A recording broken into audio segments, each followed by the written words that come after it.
Nwankwo Tony Nwa Ezigwe. Doctor, if you can please unmute yourself.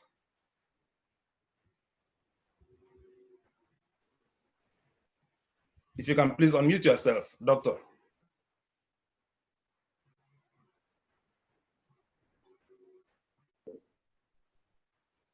Thank you very much. Okay. Right, yes. All right. I'm hearing you. Okay. Ladies and gentlemen, it's my pleasure to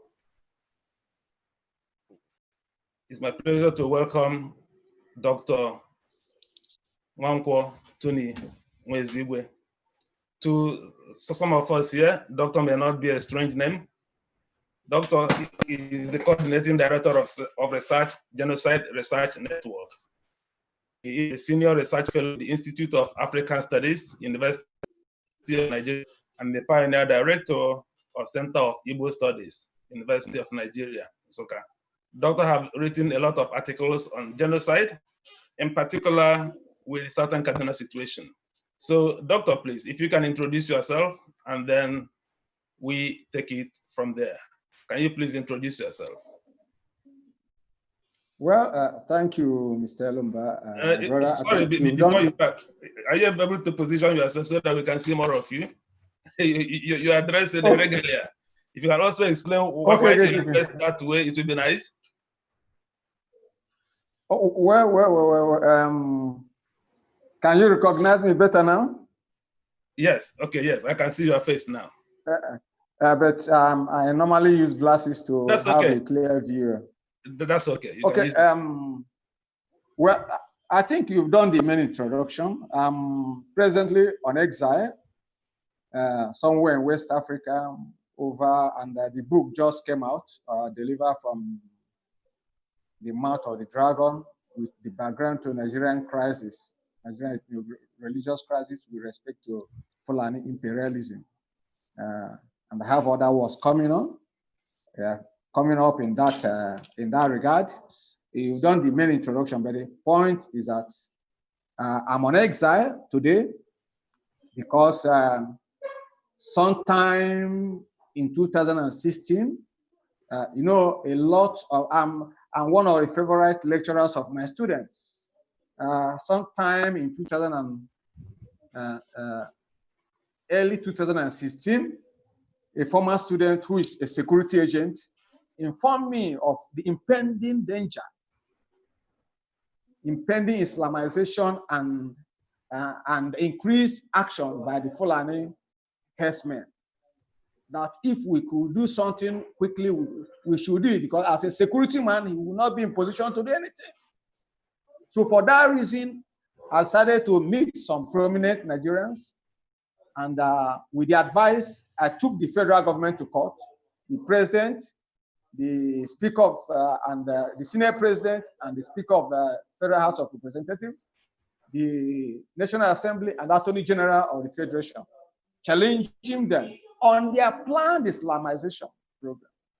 And for that reason, that the DSSS went after me, and they've been chasing me throughout West Africa. I'm only alive because just by the act of providence, and because God wants me to continue talking. So right now, I am not on my job at the University of Nigeria, Nsukka. I am away somewhere in West Africa and still being pursued. So it's from here I've been doing most of my works in exile. Right. We will come. So that's much I can say. Yes, we understand you may not be able to say much, but let's start from, there is an article I read, which you wrote, Kaduna, Onayekan, the Southern Kaduna killings, and the Roman Catholic conspiracy about the body of Christ. What can you tell us about your work with regards to genocide? What have you really, your work with respect to genocide in Nigeria? Okay, the point is that we always look at genocide in terms of the civil war pogrom and so on and so forth. But over time, there have been repeated genocidal actions, particularly engineered by the caliphate. And most of the people keep quiet, especially with respect to Middle Belt. For most of us who understand the history of the Middle Belt, we cannot just but state the fact that they've been there as sacrificial lambs. And and left unattended, unconcerned by the Southerners. If you look at what has happened, well, Zango Kataf, let's even go back to Zango Kataf during Babangida era. What is, you have two places there. You have the Kataf, who are the natives, and you now have the Zango, who are the settler Hausa, Muslim and Hausa non-indigenous there. They had the same problem. That land grabbing propensity of the average Fulani man, who believes that he has a power to appropriate your land as per by right of divine injunction. We've witnessed it, and we've witnessed other killings in Kaduna, like in 2017, 2016, there were a lot, many people died. Nobody protested. There have been killings even in Adamawa that even, led some, a lot of people, the Numan chief, the king of Numan kingdom, to be demoted, to be deposed because he protested. And you can see that of Plateau, you can also see that of Nasarawa State, and you can see that of Benue, you can see that of Taraba. And so it is a continuous matter. It is a recycling fact, a recurring decimal in the Middle Belt. And we've had such problems even in Kebbi State, where you have the Zulu. So wherever there are Christian, because Christian Middle Belters who refuse, who stick tenaciously to their ideological basis of identity, both as ethnic Nigerians and as Christians, there's always a tendency for the jihadists to continue their pre-colonial era cleansing approach through slave raiding that was stopped by the British intervention. So it has all been there. And when they've been doing it, the South has relaxed. Has relaxed as if it does not concern them. Until presently, the whole thing started coming down to the South. I remember when there was massacre in Nimbo Okbabi, just very close to University of Nigeria in Soka, where over 50 indigenes were killed. The governor all just came and cried and left. And I met, and some of my leaders, some of my colleagues, then Dr. Frederick Fashion and others, called a meeting and said, we have to go and meet the state governor to tell him that this thing, if they don't stop it, it will continue. That we have to carry out serious campaign against it. The governor, through his chief of staff then from Abia State, sent me a message and said that they did not want any problem with the caliphate, that they should allow it to go down that way. You are talking of your people being killed, and you did not want any trouble with the caliphate. This has continued, and every time they kill a southerner or a Christian in the north, either by mob, with the excuse of religious religious reasons, we just gloss over it. Nobody protests. Nobody tries to fight back, and it continues. If they continue, and that's until we come out to say something about it, they will continue killing us piecemeal. It is not a question of Kaduna affair. It is not a question of Benue affair. It is not a question of Middle Belt affair. It's a question of the survival of not just Muslims, non-Fulani Nigerians. Okay, let me ask you this question, Doctor. In one of your books, you talked about the African theater of the Middle East conflict, studies in Arab neo-colonialism in Black Africa. So do you think that what is happening in Middle Belt, Northern Nigeria, have any link with Arab imperialist intentions? Well, it is very, very clear that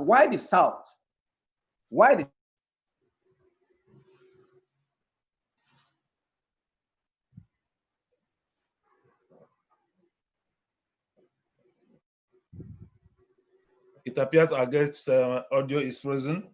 To use any form of imperialism, neo-colonialism, to replace that of Europeans. And oftentimes, we with our intellectual overburdenedness always point at the Europeans. When we talk of slavery, when we talk of reparations, we talk of transatlantic slavery, we point at Europeans, but we forgot that for over 1,000 years before the transatlantic slave trade began, that Arabs have continued to enslave Black Africa, and they've even continued today.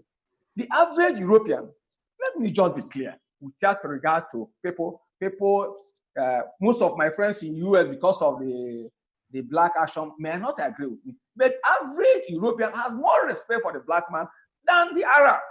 The Arab still regards the Black man as Abdu, which is defined as slave up to today. And if you discover the first policy Buhari regime did, you find that it was meant to connect us or to link us with the Arab world, the Arab military alliance with Saudi Arabia. For what reason? We have ECOMOG, we have EU. So why should Nigeria now form a military alliance with Saudi Arabia? For what? Why should we be a part of OIC that has strong imprints of Islamization policies in their principles and objectives? Why should we even be part of Development 8? Eight most development Muslim nations. So these are all indices of Arab imperial intentions in Africa. I remember during the oil crisis that many African heads of states were forced to convert to Islam. Omar Bongo of Gabon, Matthew Kerekou, quite a lot of them were forced to convert to Islam because of poverty, because of the oil problem. So every problem we have today in Nigeria has strong imprint of Arab imperialism in Black Africa. Well, some will argue that what's happening actually in southern Kaduna. I read an article written by Olusegun Adeniyi this morning. On this day, the southern Kaduna killing fields. Adeniyi was of the opinion that what led to the problem of the first fighting in southern Kaduna was question the result of dispute over farmlands. That it's a question of who has what farmlands and so on. And this led to killings and then revenge killings. And somehow the things appears to have spiraled out of hand. Olusegun Adeniyi also, okay, can you answer this, deal with this question first? Adeniyi is of the opinion that what is happening in southern Kaduna is a question of dispute over farmlands. Will you agree? That will seem to somehow not agree with your theory about Arab expansionist policies in Africa. Well, he does not, he's not, I'm not sure he's a historian. If he's speaking from sociological point of view or technical point of view, the issue of land grabbing has nothing to do with the crisis in the Middle Belt. If you understand the history of the northern region caliphate, you find that it was all about conquests. If you also understand Ahmadu Bello's Islamization policy as a premier during the First Republic, you also understand it's not a question of land grabbing. If you understand today that Zulu Emirates, the Dakakari people who are mainly Christians, that they decided to convert their own Christian chiefdom into an emirate. It's not all about land grabbing. If you understand that by 1911, an artificial emirate of Sakaba was created in Zulu that made the people to reject. It's not a question of land grabbing. If you understand today that a few days ago, somebody rose up in Bukuru, just south local government area, to declare himself an emir. It's not all about land grabbing. If you're telling me land grabbing, these people have been living together, and the herdsmen also have their own role. Is it land grabbing that has actually brought the herdsmen into our own area? Let me explain. About Doctor, if I may explain land grabbing, I think. Hello? Yeah, if I may explain something here. Land grabbing, as described by Olusegun Adeniyi, is different. Yeah. No, dispute over farmlands, as mentioned by Olusegun Adeniyi, is different from land grabbing. some argue that the Hausa people attack the indigenes of southern Kaduna in order to grab their lands. So it is different, but the Segun Adeniyi is of the opinion that it is merely a dispute. There's another theory that Segun Adeniyi has. He also said that the southern Kaduna Christian communities complain of being oppressed by the Hausa Fulani Muslims and the Emirate system. He also said that the homogeneously Hausa Muslims also inhabiting southern Kaduna also complain of the same problem. So just as the southern Kaduna Christians are complaining of the Fulani Emirate system, that the peasant Hausas also complain about the Fulani Emirate system. So what do you have to say to Segun Adeniyi in this regard? Well, if you have read my recent work on my friend Shetima, yes, you understand that theory. The average Hausa man, the average Hausa man, I've been in the north. I grew up in Wudi, rural areas, them do me Wudi Zigu, bringing Kudu. At the time I was young, because my father was, my father worked with a construction company, Stalin and Stalin then, and we were living in camps, in construction camps. So I knew the ideological terrain of Hausa. I did part of my primary school in Hausa land. The point is that the land grabbing, land protest between Hausa and Fulani is different. It's highly subdued because of the control, because of the Emirate control. But in terms of imperial expansion, let me even tell you the situation about Kaduna State. When Kaduna State, present Kaduna State, was created and Katsina State separated, I want to argue, because most of all, we sit back. Part of our problem, Christians in this country, is myopism and overblown ego, overblown intellectualism without ideological root. When this present Kaduna State was created and Katsina State separated, it was obvious that the Christians, certain Kaduna people, were higher in population. They were, when it was created, how many local governments were remaining? There were only 16 local governments in Kaduna State. 11 for the southern Kaduna State. 5 for the present Muslim areas. What did Abacha do? He doubled that of the Kaduna State, the Hausa side, from 5 to about 11, and then increased their constituency, House of Assembly, double. Lead the southern with only 11 local government areas and single constituency in House of Assembly. Nobody talks about this.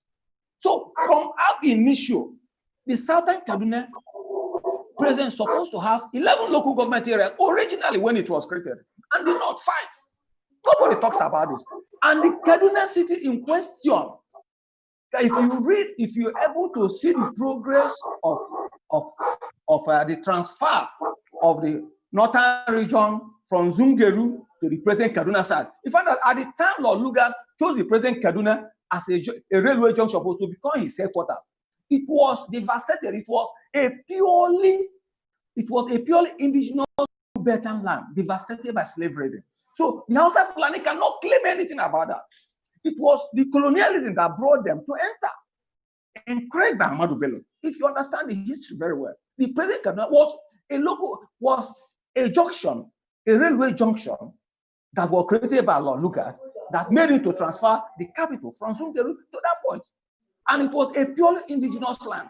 So any Hausa or Fulani claiming ownership in that area, they don't have any right. It's just like just North. North was a mining industry, was a mining settlement with the Birons and other people around. Then, through the mining activities, the Fulani Hausa people came up and occupied it. And today they're claiming to be owners of them because of mining activities. So it's not a question of one claiming what and one claiming what. We must, in Nigeria, this is not Europe, this is not America. In Nigeria, your indigeneity, your indigeneity still determines your right of origin. For us in Nigeria, no matter how an Igbo man settled in Lagos State, you may be allowed to contest the election. But you know you cannot claim to be a Yoruba man. That when you die, you'll be sent back to your home to be buried. That is Nigerian question. So that they believe that they are all visitors. This land belongs to these people. If you go back to history, and I bet you that the Sokoto Caliphate they are talking about today was a parchment of emirates scattered from one point to the divided, that is separated by independent indigenous Middle Beltan chiefdoms. So it was not a long stretch of land as people talked about.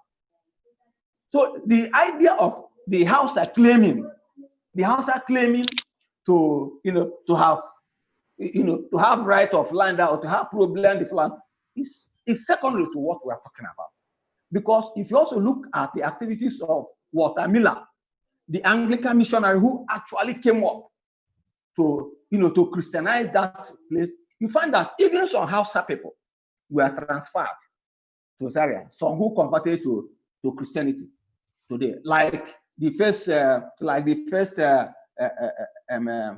medical doctor, Dr. Arubi Diko, who actually founded Northern People's Congress, Arubi Diko. But because he was a Christian, Ahmadu Bello took Northern People's Congress from him. Nobody talks about it. So it's beyond land grabbing. It's beyond protest for land. It's about conversion to Islam. It's about local imperialism. It's about Islamization. Thank you very much. So from your point, we can get through points. So we are only talking about the killings, dispute over land grabbing, but your thesis is that what is happening in Southern Kaduna and other parts of Middle Belt is about Islamization. At this point, we are happy to take comments from our guests. You can make a comment, you can give your own thesis, you can give your own history, or you can ask a question directly to our guests from this point on. So while waiting for our listen, okay, we have a hand. Nicholas, please unmute yourself and ask your question. Nicholas. Okay. Thank you very much. I'm patching in from all the way from Ilorin, and what you have said covered the place where I am right now. What is happening in Southern Kaduna right now? Do you think there is a possibility of it stretching down to Kwara, Kogi, and places around the place, places around this area? Yes. Okay. The Kwara, you see, the Kwara case has its own problem. If you look at the history of Ilorin and how Afonja revolted against Alafin Aole, and how his friend, how invited Alimi, the Fulani friend, to help him, and then Fulani overthrew him, killed him, and took over the Ilorin Emirates. Now, the Afonjas are also fighting within their own area, in their own, within the Kwara Emirates, how to take power. But the point is that the issue of Islam, has been a wage against the extension of such things to the Kwara and Kogi area. And again, coming to so if you look at the Ilorin, the Yoruba, you find that let's even take the Islamization. The Yoruba have been Islamized long before the arrival of the Fulani people. So it was not the jihad that brought Islam to Yoruba land. So, but it just out of the power of colonialism, the impetus generated by the creation, by the indirect rule system. Now gave the Fulani Emirates, the Fulani Emirates and Sultan of Sokoto overbearing authority over other Muslims. But as it stands in Kwara State, what is happening in Kwara State is ethnic revolt against Fulani dominance, not really religion, because majority of them are Muslims.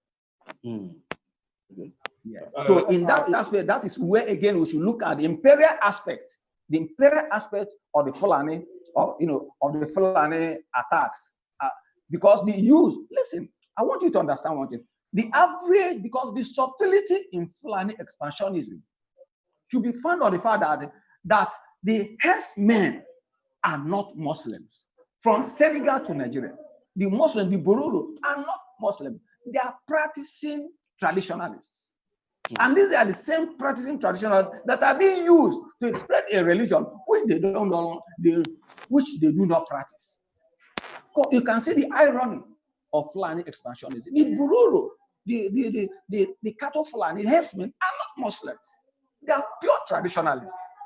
I'm saying this because I've traveled by road from Senegal to Guinea, passed through their land to Gambia, and then from Sierra Leone, Guinea, Conakry, to Guinea-Bissau, to Gambia, and to Senegal in the course of this my experience. So I've been able to understand their terrain. I've been able to understand even why today in Guinea,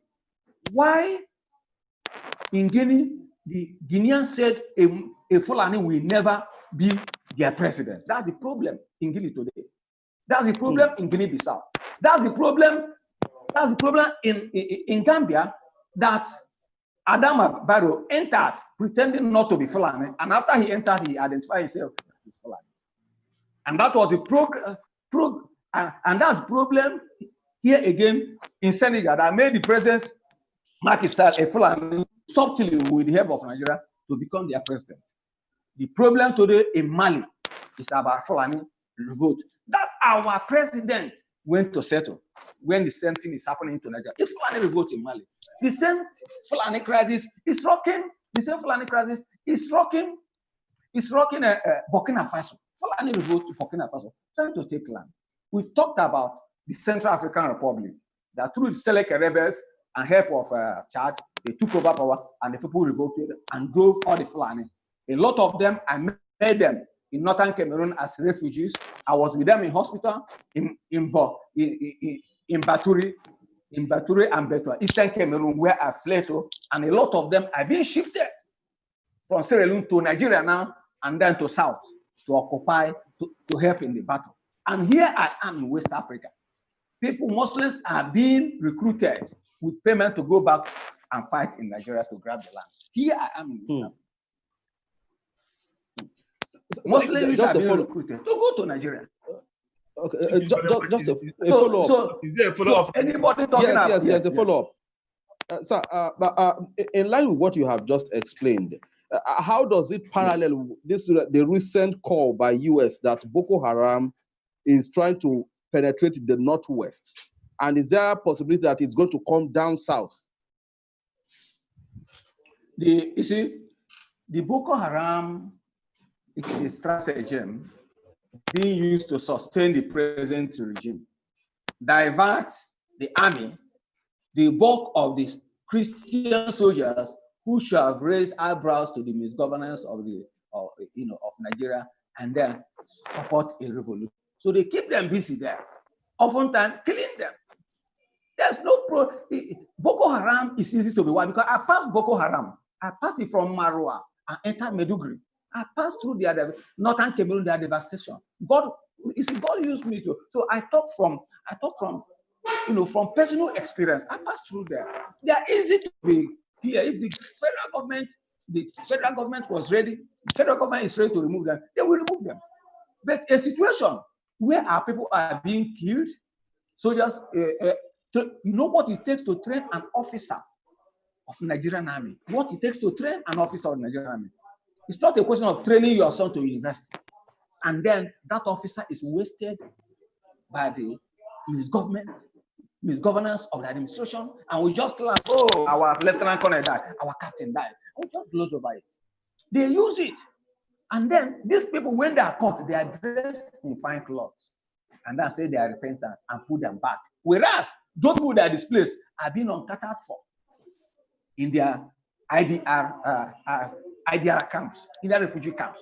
So it's a stratagem actually used to keep us busy while they continue plundering our economy in a madness form. Just take for instance, okay, President Buhari, when Jonathan was there, was sympathetic to Boko Haram. So do you think he will turn over again and then say the people who helped him to come to power that they should be cleared of? No, it's not possible. So I want us to understand this point, that Boko Haram is there because they serve the good purpose of the federal government of Nigeria. All right. Thank you very much. If we can call on Ankyo Briggs, please. If you can unmute yourself.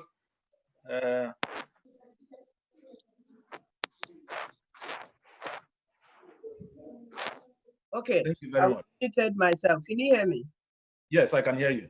Okay, great. I know that a lot of people may even be watching on stream, apart from the 14 or so of us that are seated. So please, Prof, if you don't want to answer certain questions openly, you can answer them later privately, because we have to be very sensitive. Now, the first question I want to ask, I'm a Christian, and I'm also from the South. I'm also from the Niger Delta region from Rivers State.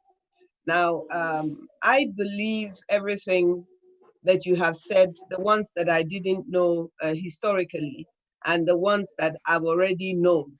But I also believe on my own that the people of Southern region and of Nigeria and the Christians of this region, that we are at very grave risk right now, and that it has taken us this long, and for you to be where you are today before it's actually dawning on us. And unfortunately, it has not done on a lot of people that are into politics, that this is a terrible situation to be in now. How do we get our people to see the reality? I know what I'm doing, both openly and not openly, but I think that we need to begin to come to a unified understanding, irrespective of the different states and our different ethnicity, which is very key, because you said here very clearly, and I agree with that, that it is really your ethnicity that determines your rights to where you, basically to where you are. You know, so how should we collectively begin to, both internationally and internally, highlight this very critical and dangerous concept, or place where we find ourselves? Because today everybody is shouting for the past day or today that America says ISIS is here and there. We've known, I've been saying that for a long time, and even my own people who are by the mouth of the Atlantic Ocean don't believe it. And so how must we go about this thing? We must find a solution and approach it collectively, and I think very quickly. Yes. Well, I think there's no question of hiding, because this idea of hiding has often been drawing us back. What it is very, very clear that most of our leaders today are ideologically bankrupt. The average Fulani man believes in political investment. Politics is his business. And whatever thing he's doing, he's investing for politics. He's in control of your resources today, all your resources, and he takes it and empowers people like Ojo Zokalo. He becomes a king, a wealthy man in Igbo land. And when the time comes for him to defend his people, he will tell them no. Because he's made by the Fulani, he cannot go against Fulani people. Was he made with cattle money, onion money, or benefit money? Was it not the money from his land that he was made what he is? So we have that ideological bankruptcy until we decide to know that what affects a Benue man affects an Anambra man. We cannot move forward. You can imagine at the height of the killings in the Middle Belt, my Igbo brothers are still talking about presidency 2023. Who will vote for you? Exactly. You think the average Fulani man will vote for an Igbo man? It's like two extremes. One is an extreme Islamist, the other one is an extreme Christian. You think they would prefer you? And the Middle Belters are your best bets in case you are pushed out tomorrow from Kano. The only place you can have your safe land is Middle Belt. And you are not concerned about their well-being. You are looking up above them to the north for you to become president. Until we realize and invest on politics. What do I mean by investment? Look at Nasarawa State. Let me be very, very clear so that people should know. And I'm talking from statistics. Look at Nasarawa State. Nasarawa State was actually created to give the mainly Kanuri, Hausa, and Fulani immigrants in the old Plateau State space, breeding space. But when it was created, they discovered that the Christians are even majority in Nasarawa State. Now they vow never to allow a Christian to become the governor of the state. First, through conflict, crisis. The other people and so on and so on, they fought it to a standstill, and they continue dividing them through dishing peanuts to them that the Christians there cannot join together. Can't our wealthy Southerners, Christian Southerners, go there and empower the Christian there politically and send them to go for election? Why can't they do it? Adamawa is purely, if you look at the voting during the third republic and NCRC or so on and so forth, NRC, SDP, you find that Adamawa State is a purely Christian majority state. But today, because of our fickle power and because of the impoverishment of the people, the Muslims have continued to dominate. The same thing with Gombe State. Statistically, then you go to southern Borno, a lot of Christians. And we are allowed these people like the Chibok girls who are Chibok, which is mainly Christian community. They get them away. And we're just talking Chibok. If you talk to an average Southerner, I tell you they are all the same Northerners. They're not. Until we realize they preach in mosques. In mosques, what they preach in mosques, because I've been a student of Muammar Gaddafi, and I know that if Muammar Gaddafi were to be alive today, Nigeria should have been divided. Because he told us when we visited him several times that Nigeria was too big for him, that Nigeria should be divided. And let me tell you, it was Muammar Gaddafi that actually empowered Asare Dokubo in his struggle there. Asare Dokubo, I was briefed in Libya. So we know the attacks. Christians should decide. Churches is not a question of telling us, like in one forum, somebody told me God's plan for you. Christians should have, which you have to present your plans to God. God has many people He has created. Who are you for God to give you His own plan? He has given you your brain. Present your plan to God and let Him approve. So first of all, there must total brotherhood of Christians. That, as Igbo said, when one finger touches oil, it goes to the other. It's not when they are killing people in Benue State, killing Christians in Benue State. The governor of Ebonyi State will be collecting loans from Saudi Arabia and be opening Islamic schools because he wants to be governor. He wants to be president of the Federal Republic of Nigeria.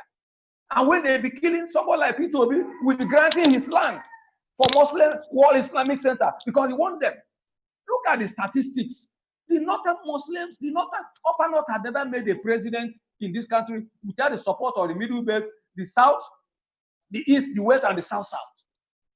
If you look at the pattern of voting for Obasanjo, you find that the whole upper north voted for APP. And they never voted for Obasanjo. So we must realize the political statistics and go about it. And these are the people that should stand up and vote in 2003 are the people being disorganized.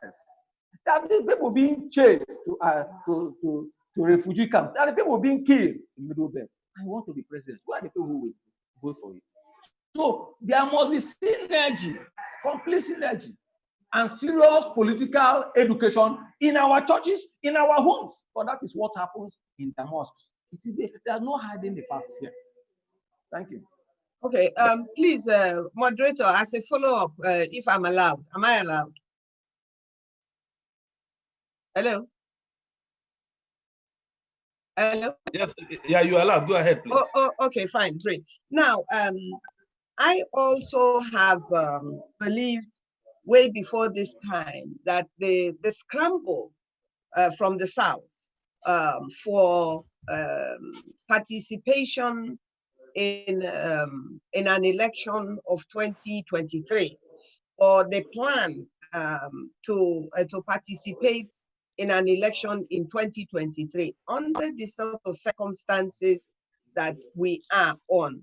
I think it is a deceit from the people who are in power right now, looking at what they are really driving in Nigeria, and really foolishness on the part of people in the South, especially people in the Niger Delta and people in the Southeast, to even continue to contemplate the fact that within the next 3 years that there is actually going to be anything that resembles an election. And I think that the idea that the whole South, made up of Yorubas, Ndibo, and the other ethnic nationalities from the Niger Delta, to be banging their heads together as to whose turn it is in the South, when it's very clear that the North,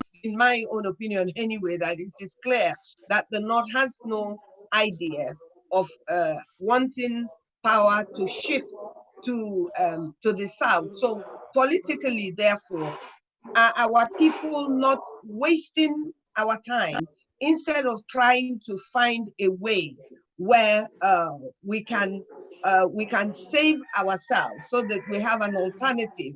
It is either we actually are able to, as we keep saying, restructure the country, or then the alternative is therefore like, if we cannot live together, then why are we together? Shouldn't we be driving that process? Shouldn't we be standing on that premise that this is far more than politics, and that what is happening today in Nigeria is not politics as is practiced in the world? Yes. Do you have any response to that, Doctor? Yes, I think the issue of dividing this country is, do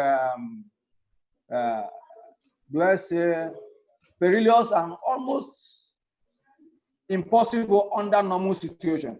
In Nigeria today, the only group that is actually ready for division, if you ask them to go tomorrow, they can go, is the Southwest. Only the Southwest has the wherewithal, the structures, the plan, everything about leaving the country. No other people are ready to leave the country, are prepared to leave the country today. And for me, it will be impossible for me to leave my brothers from the middle belt at the mercy of those people slaughtering them now, to say that we're leaving.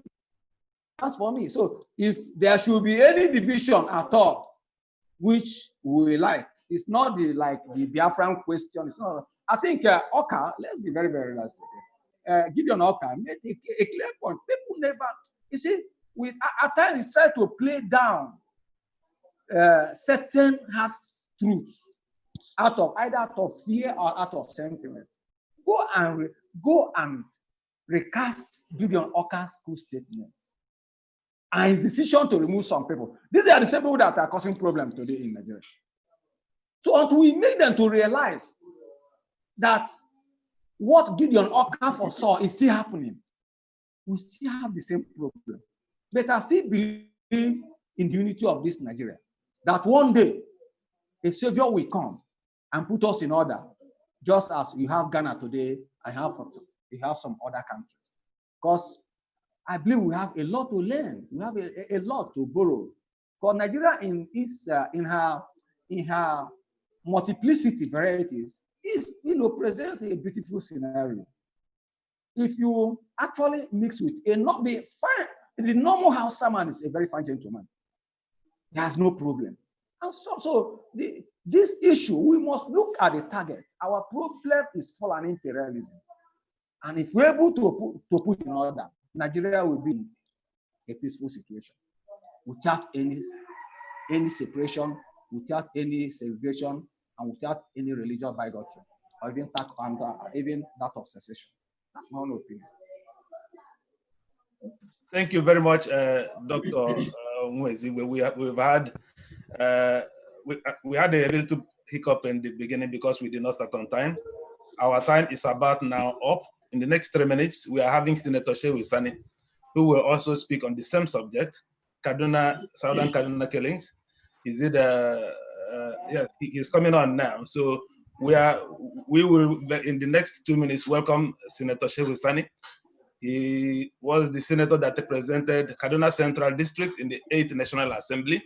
So you are free to still stay. We will be happy for you to still stay with us, and maybe you will have some questions or an interchange between you and the senator because he is from Kaduna State. Yes. We thank you all our guests tonight for having stayed with us in the past 1 hour, listening to Dr. Tony Nwezigwe, who is an expert on the issue of genocide, not only in Nigeria, in other parts of Africa. We have listened to him now explain to us about what is also happening between the Fulani ethnic groups and some other ethnic groups in West Africa and in Central Africa. So Senator Shehu Sani have joined us. Senator does not need introduction at this point. I believe all of us know him. He has a very good history of activism, human rights, name it. So Senator, good afternoon, and we're happy to have you in our midst this afternoon. I will ask you to unmute yourself. If I ask you to unmute yourself, please. Very good. Thank you for having me. You are highly welcome. And like I said, all of us know you. It's been a long, you have a very long history with Nigerian youth especially, but we will still appreciate if you can introduce yourself to us again. We'd like to hear you tell us who you are, if you don't mind, sir. My name is Comrade Shehu Sani, and if you like, you add the senator. I represented Kaduna Central at the Nigerian Senate from 2015 to 2019. I have always been an activist and will continue to be.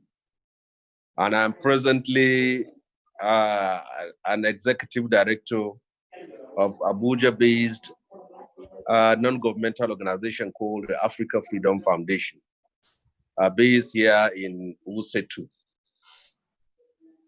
Thank you very much. You are from Kaduna State, and Kaduna State is Kaduna State is the topic of our conversation today. Can you give us a little bit of background to the violence in Southern Kaduna? A background history, please.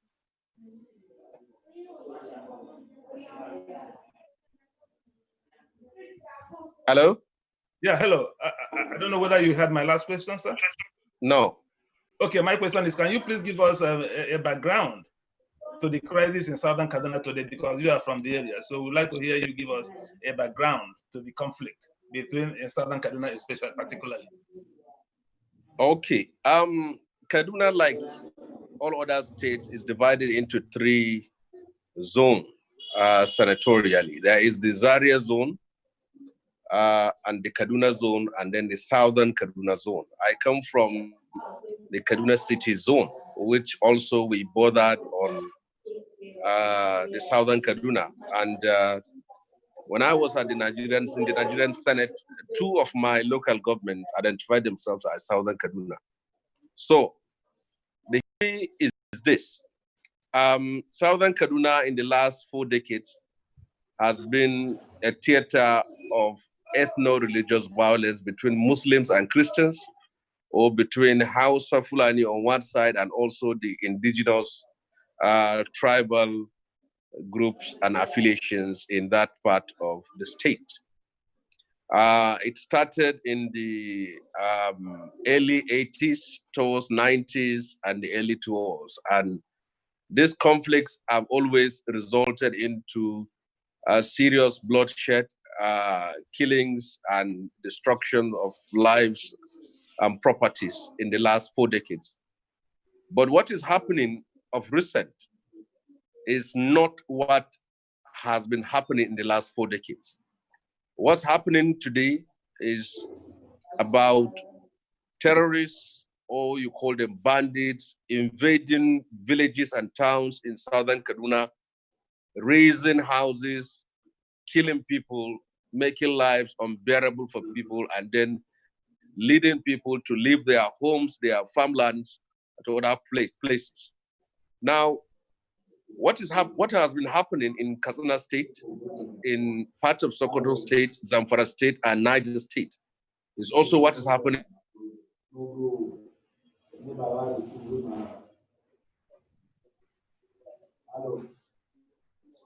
in the South Sea. It is reprisal. It's not reprisal. In the past, it's not an ethno-religious violence where Muslims are killing Christians or Christians are killing Muslims.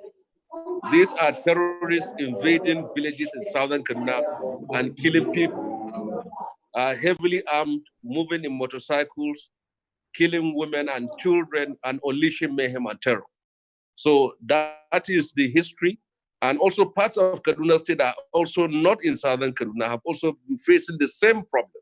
In Birningwari local government, which is a local government that borders on southern Kaduna, Niger State, and central Kaduna, and parts of Kaduna State and Zamfara State, has also suffered from the same fate of terrorists invading, killing people, and making lives unbearable. You cannot move from Kaduna to Lagos through Birningwari now as it used to be.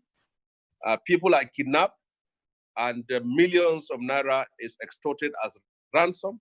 Many people along that axis have abandoned their farms, villages have abandoned their ancestral homelands and have moved to mostly the local government headquarters.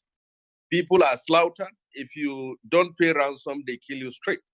It is the same people that are moving down southern Kaduna and killing innocent people and making victims out of the people that are there. So there should be a clear distinction between the history of religious violence in Kaduna State, which has always been between Muslim and Christians, or Hausas and Kajis, or House of Fulanis and Katabs, and what is happening today. What is happening today is pure and sheer act of terror and violence against harmless, innocent people in southern Kaduna. Senator, some of us are actually confused about what is happening. Let me shift away from southern Kaduna a little bit, and then we'll come back to southern Kaduna very soon. We are confused. In Zamfara State, killings are going on. In Katsina State, killings are going on. In northeastern Nigeria, killings are going on. In Kaduna State, killings are going on. What is actually happening in northern Nigeria? We would like to know. What is happening? Is it banditry? Is it terrorism? Is it just communal violence? Or is it foreigners being imported to grab lands? We want to know. Well, if you are going to demarcate the North into 3 zones, you go to the Northeast, the crisis and the violence there is an Islamist insurgency that are killing people with their ideology, a theocratic ideology, affiliated to ISIS or Al-Qaeda, and operating within the axis of Lake Chad and killing people in Maiduguri, Borno State, Yobe. And at a certain time before 2015, they are also in Abuja and other cities in Nigeria. And now there is a success in the fact that they have been pushed back. So that is recognizable what is happening in Northeast. In the North Central, the violence has been that of ethno-religious. In Plateau State, mostly between Muslim and Christians, or Hausas and Biroms. And then you have in Taraba State between Jukuns and Thieves. And then you have it also some pockets of it in Nasarawa State and some parts of the North Central. But in the Northwest, it started with cattle rustling, then kidnapping, and then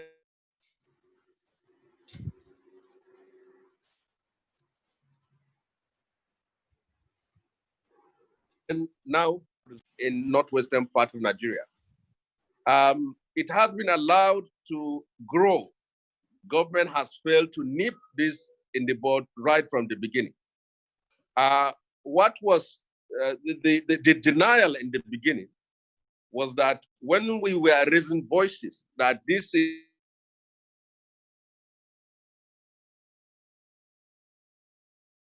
is a serious threat to serious national security, and action needs to be taken. The government and its apologists thought that we are simply raising unnecessary alarm. While I was in the Nigerian Senate, I have consistently, together with Senator Marafa from Zamfara State, we have consistently rose and spoke eloquently and in detail of what's happening in the Northwest.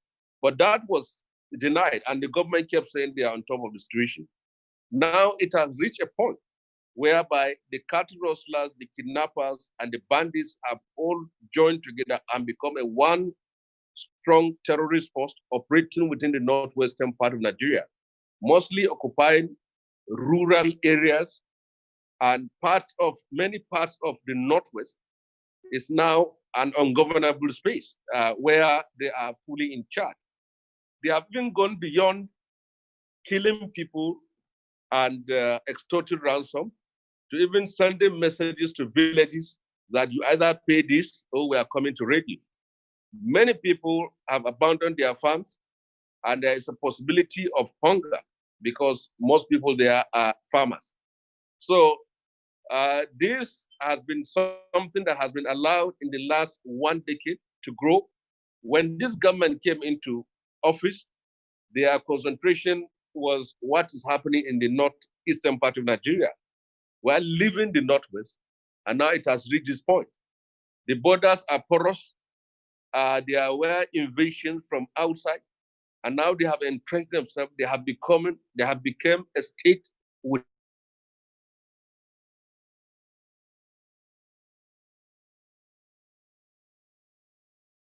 a state. So we have suggested that the governors of the Northwest, the 6 or 7 states in Northwest, together with Niger State, they should come together, come out with a security outfit that will address the local security issues there. But it appears it has not been working. All the strategies that has been applied by the Nigerian army, the police, the Air Force have actually not worked. These are not sophisticated criminals. These are terrorists who move on motorcycle with AK-47. They kidnap people. They use your own phone to call your people and to also tell you where you will bring that money. All this happens in a state that has the largest presence of armed forces. And this is unfortunate. It reached a point even. Kaduna Airport is just some few kilometers outside of the city. Do you know that it's reached a point where the airport has to issue a statement that there will be no evening flight? Because if once you land in Kaduna Airport, you cannot move from the airport to the city. And the irony of it is that there is a Nigerian Defense Academy, which is in between the airport and the city. So virtually the security situation in Kaduna State, not only in southern Kaduna State, is in a state of paralysis. And that of southern Kaduna has become so distinctive in the sense that it appears as if most of these terrorists have now shifted their areas of operation to southern Kaduna. And it is not politics. It is pure act of mass murder and genocide by terrorist group against innocent people in the state and other parts of the Northwest. Thank you very much. Please pardon me for still asking questions. I know we are here to talk about southern Kaduna, but we cannot remove the situation in southern Kaduna from the security situation, not only in the middle belt of Nigeria, but also in the northern part of Nigeria. I know you, before the incoming of this present administration, you kind of negotiated between the federal government and the then Boko Haram insurgents in northeast Nigeria. I don't know whether it's correct. You're right. Yes. So, and today, it appears that the Boko Haram insurgency appears to be the least of our problem today. So who are these? People are wondering, who are these Boko Haram? Who are sponsoring them? Because it appears they are not getting their funding and military hardware from Nigeria. So who are sponsoring these people? Because since you kind of interacted between the Boko Haram insurgents and the federal government, who do you think are sponsoring them, please?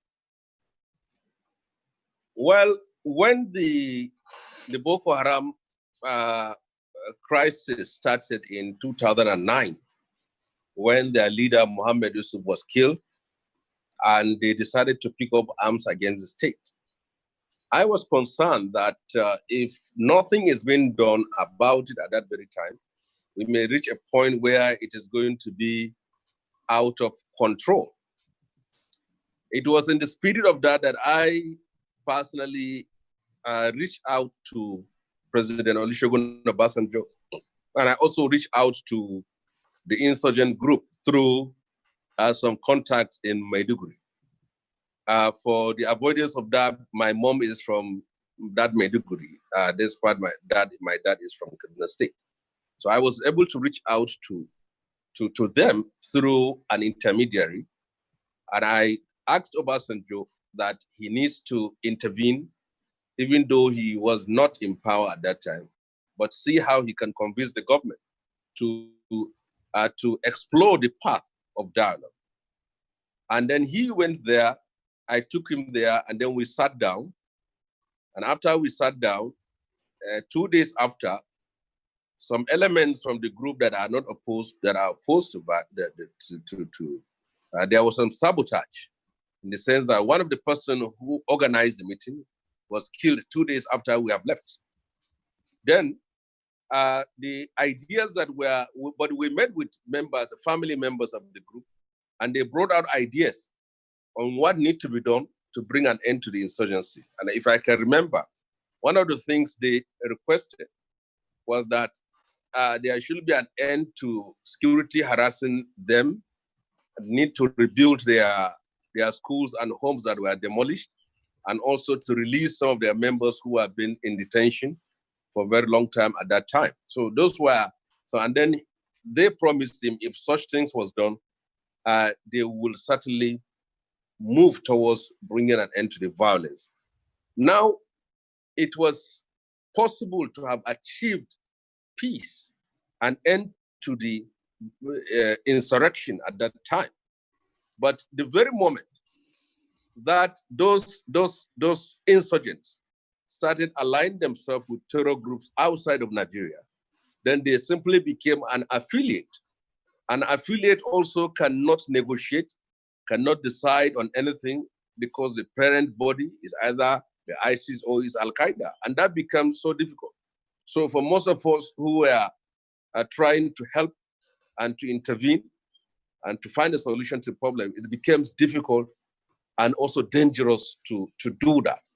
So but virtually, many of us have to pull out. But the government later set up what they call a dialogue committee. Many recommendations were made and still were frustrated. And because the government thought that the group could be defeated using the military means, but it became so impossible to do that. But it is quite different from what is happening in the northwestern part of Nigeria. In the northeast, you have a leader in the person of Shekau, and also there's a splinter group there. So they have their structure, and they have what they want to call, they want to establish an Islamic empire. They do issue out videos, and they are affiliated to international terror groups. But in the northwest, it is simply cattle rustling that have moved to kidnapping and now raised to banditry and then to terrorism. So they are not as organized as what you have in the northwestern part of Nigeria. In the northeast, not in the northeastern part, in northwest, they don't plant bombs, but they use AK-47, they raid villages, extort money, and pillage ransack a whole city. This is what happens in this place here. So that's why it's so difficult even in the northwest. Even governors that have taken the path of negotiation like that of Zamfara and Katsina, it became so impossible for them because the bandits in the northwest are being motivated by money. If you want them to lay down their arms, it's not just to give them money, but you have to continuously give them money because that is what they are out for. And the danger of it, as the report has it by the US security intelligence agencies, is that these terror groups have infiltrated the northwest. Not that the bandits were originally terror groups, but the fact that the lawlessness and the anarchy and disorder in the northwestern part of Nigeria has created a veritable and ground for outside forces to come in and also lead the offensive in destruction and mass killings. So this is what is happening. And I believe that if we don't give it the attention it deserves, even those in the cities in the Northwest who think that they are safe, they will never be safe. Because right now in Kaduna, kidnapping has also moved away from Kaduna-Abuja Road. They now come to the city to kidnap people and then take them back to the villages or to the hinterlands until ransoms are being paid. Just some 2-3 months ago, a doctor, Dr. Aksada in Kaduna State, his wife and children were kidnapped and they killed his wife, and then he had to pay about 12 million naira to retrieve his 2 children. He's a medical doctor based in Kaduna. Some 2 weeks ago, a man called Jafar Bello from our village in Chuku local government, he has 4 wives and 12 children. He was slaughtered when he tries to go to his farm. And I tweeted that.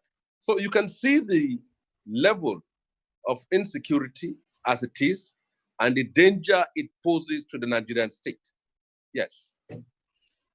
Thank you. If I can bring you back now to the Southern Kaduna situation. There is an article written this morning by Olusegun Adeniyi. Olusegun Adeniyi is of the opinion that in Southern Kaduna, he said, the Southern Kaduna Christian communities complain of being oppressed by the Hausa Fulani Muslims and the Emirate system. And he also said that the Hausa peasantry also complain of the domination of the Fulani and the Emirate system as well. So that the problem in Southern Kaduna is not just about the Southern Kaduna Christians complaining, that even the Hausa peasantry of Southern Kaduna has also issues with the political structure in that place. Do you agree with that assessment? And do you think it is part of, how does it contribute to the general security situation in the Southern Kaduna area? You see, I am from Kaduna State and was born in Kaduna State, and I live all my life in Kaduna, and I also represented Kaduna in the political scene. But I think we should be careful not to blow the reality of what is happening in Southern Kaduna today.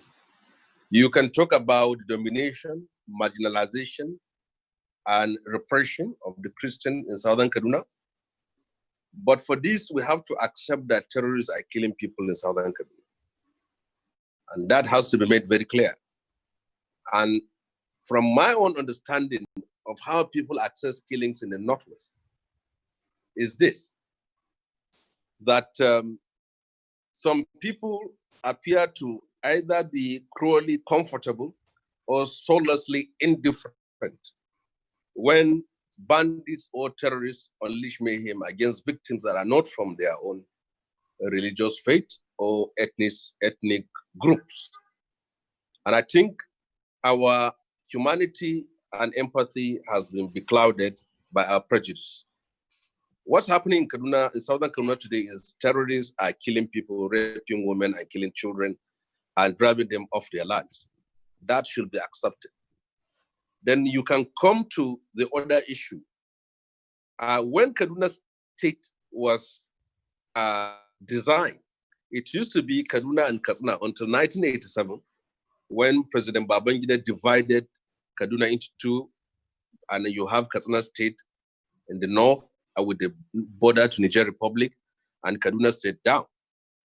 But in Kaduna State, the structure is that there is a dominant Muslim majority. And when you have that structure, it is natural in the way the political scheme of things goes to Nigeria to see emphasis and privileges given to the majority. But there's nothing may have wrong with that. But what is wrong with that is to oppress the minority, whether they are tribal or they are religious. And you can't run away from the fact by saying that the Christians in Southern Kaduna have for a very long time been oppressed, been marginalized by successive governments in Kaduna State.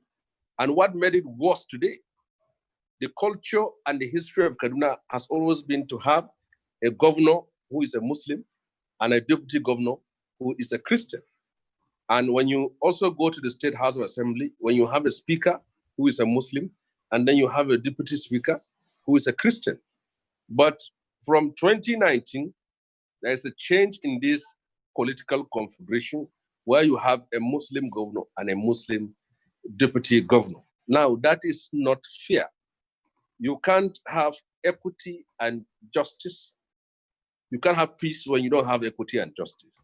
So there is a feeling that the people of Southern Kaduna have a different political thinking and political choice. So it means that they should be marginalized for either reasons of their faith, for reasons of their political decision, or for reasons of their ethnicity. I recently visited Kajuru, the local government that has been one of the most bloody in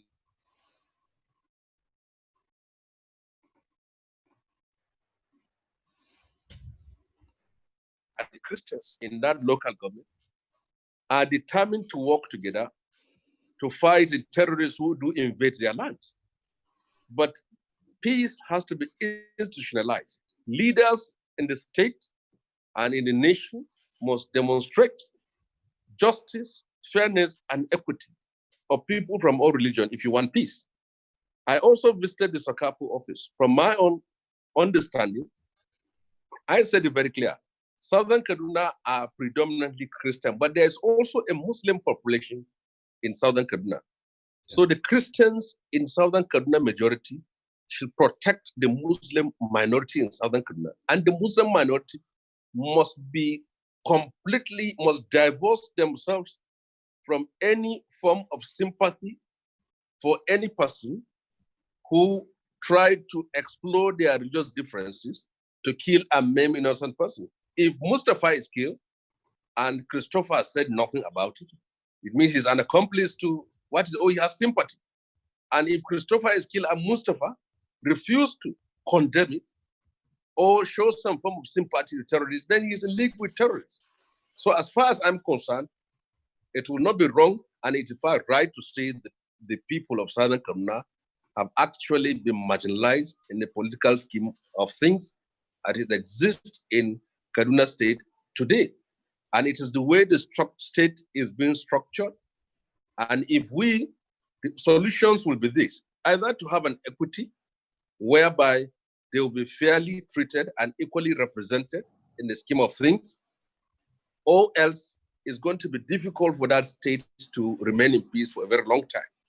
And that has led to the agitation for their own state, what they call Gurada state or what they have, because they feel that they have been marginalized. And in order for Kaduna State to have peace, Muslim and Christians must see themselves as one. We grew up in a state where we don't know who is a Muslim and who is a Christian. We live together as neighbors. But in the last 20 years, most people from northern part of the river where I come from, most Christians from the northern part of the river have moved to the southern part of the river, even within Kaduna City. Most Muslims who are from the southern part of the river in Kaduna State have moved to the northern part of the river. There's a river that divides Kaduna City into two. So it also became so clear to everyone that your first factor in deciding where you will stay in Kaduna City is where people of your own faith reside. So it is as bad as that. So we should separately address the issue of marginalization, alienation, and repression, which has been the issue as far as the way Kaduna State is being structured, and with the fact that terrorists have come now and are killing people. What some people are trying to do now is trying to justify the killings in southern Kaduna by saying that it is an act of vengeance or reprisal. Nobody was killed for bandits and terrorists to start killing anybody. They are killing people, they are raping women and killing children and driving them off their lands. It is not reprisal, it is an act of terror against innocent women and children and communities that are living in that part of the state. This is a very terrible scenario. Some people are raising their hand, but please let me point out, we still have 3 minutes. In the next 3 minutes, we'll start allowing those in the audience to ask questions and make their comment. But let me ask, it's interesting that you have mentioned I've had this before, but it appears you are now confirming that in the Kaduna city, for instance, the city appears to have been divided into two, with the Muslims living on one side of the state and Christians living in one side of the state. And those who are Muslims on one side, the minority are moving away. In other words, there is, relocation.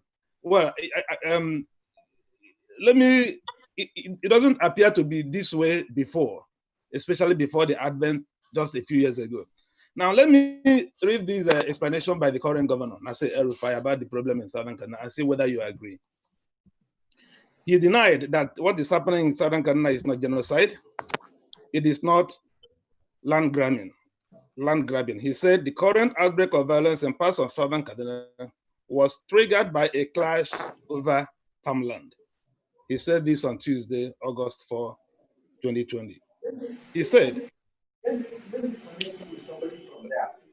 sorry, let me mute. I think there is noise in the background. Yes, go ahead. Yes, Governor El-Rufai said, we have recently had an upsurge on violence and wanton killings in parts of the state. Part of the misleading narrative on the crisis is a false claim of genocide and land grabbing that is being made now. These have been made without any basis during the 2016-2017 crisis. So he's basically saying, no land grabbing, no religious crisis, it's just a dispute over farmland. Would you agree with that assessment? Well, first of all, I want to address this issue in segments. First of all, there is no land dispute that justify armed terrorists moving to villages to kill women and children, throwing their bodies in the river and driving them off their lands. And if we cannot say that it is land dispute that has led to killings of people in Katsina, in Sokoto, in Niger, parts of Kaduna State, in Birdingwari, then we can also say it is a land problem. I have problem with people who try to explain the problem in Southern Kaduna while outrightly condemning the killings in other parts of the Northwest. So when we say genocide, you can actually say it is genocide because armed bandits or terrorists are raiding villages, killing people. It is the genocide that is happening also in Katsina and Zamfara and Niger. Is also what is happening in southern part of Kaduna. The difference is that these ones are Christians. You can't justify the killings of people in southern Kaduna with the issue of land. It is not about land. Most of these killers, they move in groups, a motorcycle, kill as many people as they want. And it is natural when they raid a village and the security forces have failed to protect the village, people will have to move out, leaving their farms and animals for the invaders. It's happening in other parts of northwestern part of Nigeria. So I don't accept, I don't believe of his own reasons, but I can say it very well that what is happening in Kaduna State is also the same thing that is happening in other parts of northwestern part of Nigeria. You can't justify in any way the killings in southern Kaduna on the ground or on the excuse of a land dispute. Land disputes can be resolved in the best way possible through mediation, through intervention of government, not to give backing to terrorists who are killing people, and say they were killing people because of land. Why should you kill women and children, decapitate their body, and burn them down in the name of land? That is very wrong. And it's also very wrong for any person in the government to ever say such kind of thing. I have seen the point. The violence in Southern Kaduna is not, what is happening today is not between the neighbors that are Muslim and the neighbors that are Christians. It is these terrorists that are invading and killing people, and predominantly the people in Southern Kaduna, they are Christians. So I don't believe in what he said. And I said we should also not justify terrorists by trying to attach the label or the emblem of reprisal or revenge to them, giving them justification of what they have done. Thank you very much, Senator Comrade Sani. Thank you very much. Now it is time to welcome comments or questions from our guests tonight. So I'm calling on Honor Chris, please. If you can unmute yourself and ask your question or make a comment. Honor Chris. You can unmute yourself, please. Honor Chris, are you able to unmute yourself?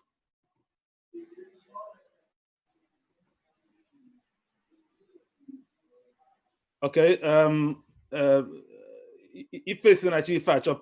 Okay. Ife Sinachi, are you able to unmute yourself? Yes. Let me locate you and highlight you. Go ahead. Yeah, I can see you. Go ahead. Yes. I want to thank the honorable senator, because he has been an outspoken person in the Nigerian Senate. My question is, as large as Kaduna is, why is it that the killings is only concentrated in southern Kaduna, where the majority are Christians? Thank you. Thank you very much. Yes, the killing is not concentrated in southern Kaduna, but let me tell you the point. We have a local government called Bruningwari local government, and also Giwa local government and Igabi local government. People, basically Muslims, are killed by these bandits. But the problems you have is that many people from those three local governments are not as vocal and assertive in terms of presenting their issue.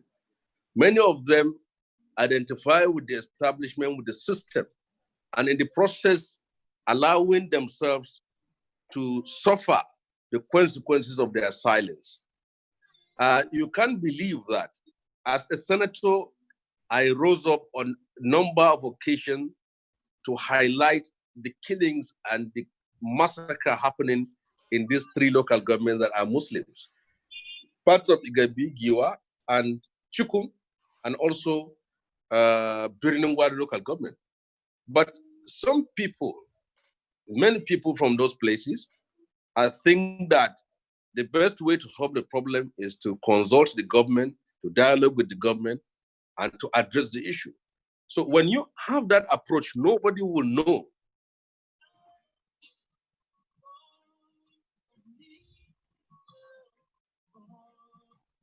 that you're sad. But when it happened in southern Kaduna, and again, those three local governments I mentioned are politically aligned with the northern part of Kaduna. So they see themselves as part of the establishment. And as such, they don't want to be seen to be exposing what is going on. But what is happening in southern Kaduna, that is basically Christian and with a small Muslim minority, that whatever happens, it is easier for the world to know because they have more people that are proactive, educated, and with a wide reach out to the media to let the world know. And they also have a strong organization that clearly, in detail, daily, let the world know of what is happening in that part of the world. So if the Christians in southern Kaduna now tells the world of how their people are being killed, massacred, it is not their problem if the non-Christian from other parts of the state decide to conceal their own tragedy. So as far as I'm concerned, the killings are not only in southern Kaduna, But the fact is that the people of Southern Kaduna are standing up for their right and are also letting the world know of the problems which they are being faced with. So I think this is for one to decipher of the two conflicting analysis of violence in Kaduna State. Thank you very much. Before we take the next question, let me point out that there are people from Southern Kaduna who have indicated they want to attend this interview to narrate their personal experience. So if you are here, I think Luca, I don't know whether he's left. If you are here, please let us know, indicate by raising up your hand using the device, and then I will recognize you. Let's take the next question, please, from Engineer Dauda Nuhu from, can you please unmute yourself and ask your question? Dauda.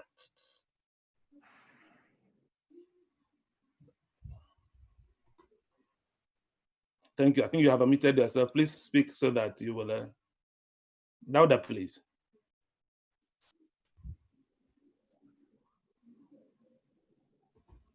If you can start your video so we can see you. Dauda, please.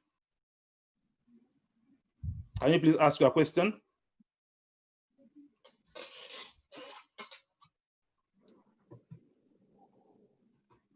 Engineer Dauda Nuhu, are you there?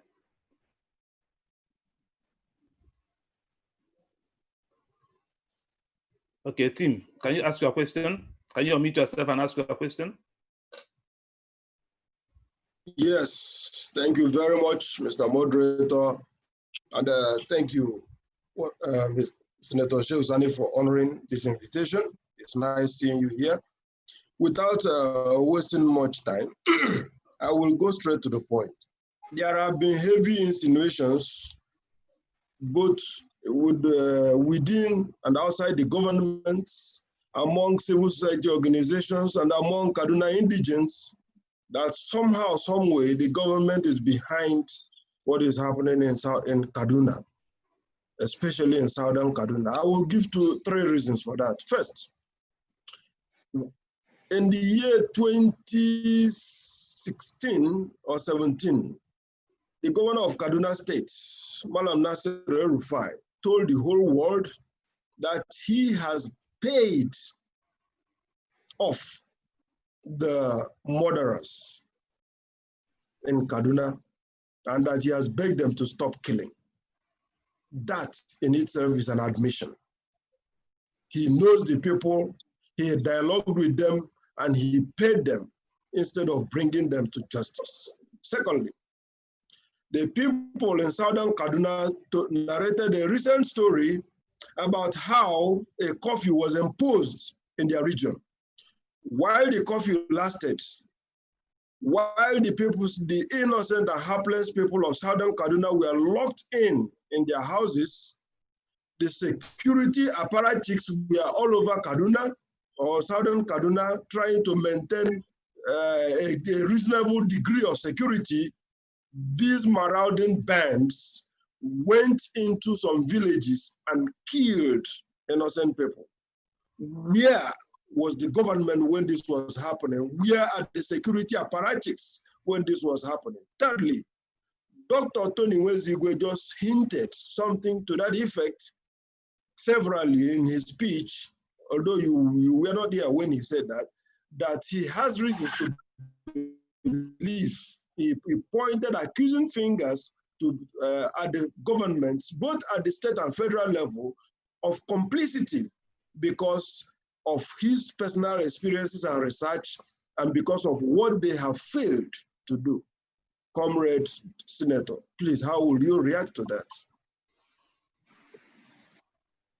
Well, if you go through my positions in the last 4 years and my press statements and interviews I've granted, I've always come out to condemn statements and utterances and positions that appears to have tilted in favor of one religion or ethnic group in the state and against the other. And I believe that in a state that is divided along that line, with also history of conflict and crisis, sectarian and ethnic religion, whatever a leader says or do will certainly, meanings will be interpreted to it naturally. And like I've said, it is not that. It is only the Christians that are killed in Kaduna State. But the fact is this, now you listen to me. The senator from Southern Kaduna can stand up in the floor of the Senate, on the floor of the Senate, and tell the world how his people were killed.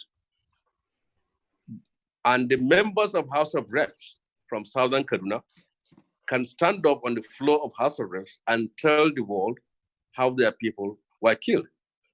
Now, if the senators and members of House of Reps from northern part of Kaduna decided to be silent about the killings of their people because they don't want to offend the governor or the government or the establishment, or they don't want to be seen to be undermining government effort, or they are cowardly enough to stand up to speak for their people, nobody will blame anyone if you say that the killings are concentrated in the southern part of Kaduna. So that is that.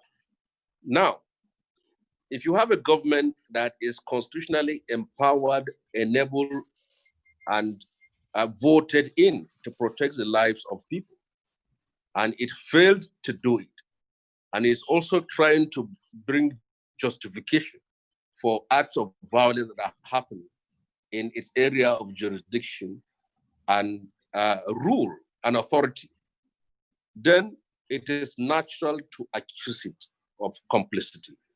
Because if you have a duty to protect people, and then you impose lockdown and curfew and people are being killed, and then the indigenous people there or the people of that part of the state are also denied their right to protect themselves, certainly people have the right to point an accusing finger of where the heart of the government is.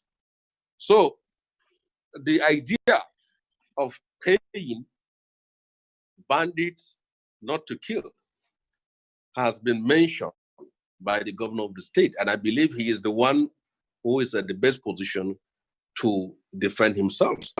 But I believe later he has seen the folly of that, because the governors of Katsina and also Zamfara have tried it, dialoguing with the bandits, and it failed to work. So the basis of this is that governments have appeared to be showing some lackadaisical attitude and appear to be pampering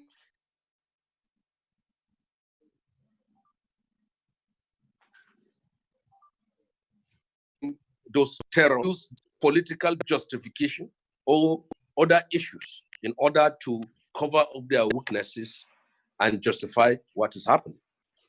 So all that you have said is a testimony to the fact that government in the state and the federal level and security agencies have not only failed in Kaduna State, but have failed in most part of the northwestern state. And unfortunately, unlike the governors of the Southwest that have decided to set up a regional security guard, I believe the governors of the Northwest may have that interest, but they don't have the courage, because they still feel that if they think about setting up a regional security outfit to protect people, it appears as if it's saying that the president has failed, the federal government has failed, and they don't want to be seen in that light. But people are being killed every day. I can tell you that more people are killed in Niger State. The Niger State, the eastern part of Niger State, comprising Shiroro local government, Munya local government, Rafi local government, are virtually under the control of these bandits. They control the villages, the game reserves, the mountainous areas, and even the rivers along that in that part of the state. So, but it is not getting enough publicity as other places. So as far as I'm concerned, any government that fails to perform its own duty will naturally be seen to be complicit to whatever consequences of its failure that have come to play. So as far as I'm concerned, this is my own assessment of what you have said and also my response to it.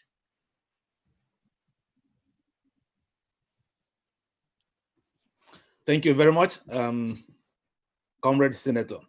We have people still raising up their hand. Sylvester Dominic, if you can unmute yourself, please, and ask your question. Sylvester Dominic. Thank you very much for this opportunity given to us to listen to our honorable senator and to make contribution.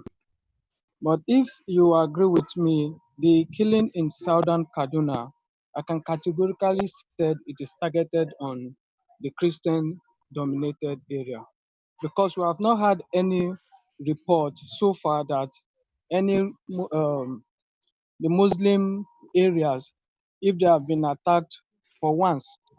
And the last incident that took place some weeks back, which happens to be on a Sunday, happens to take place in my own particular community.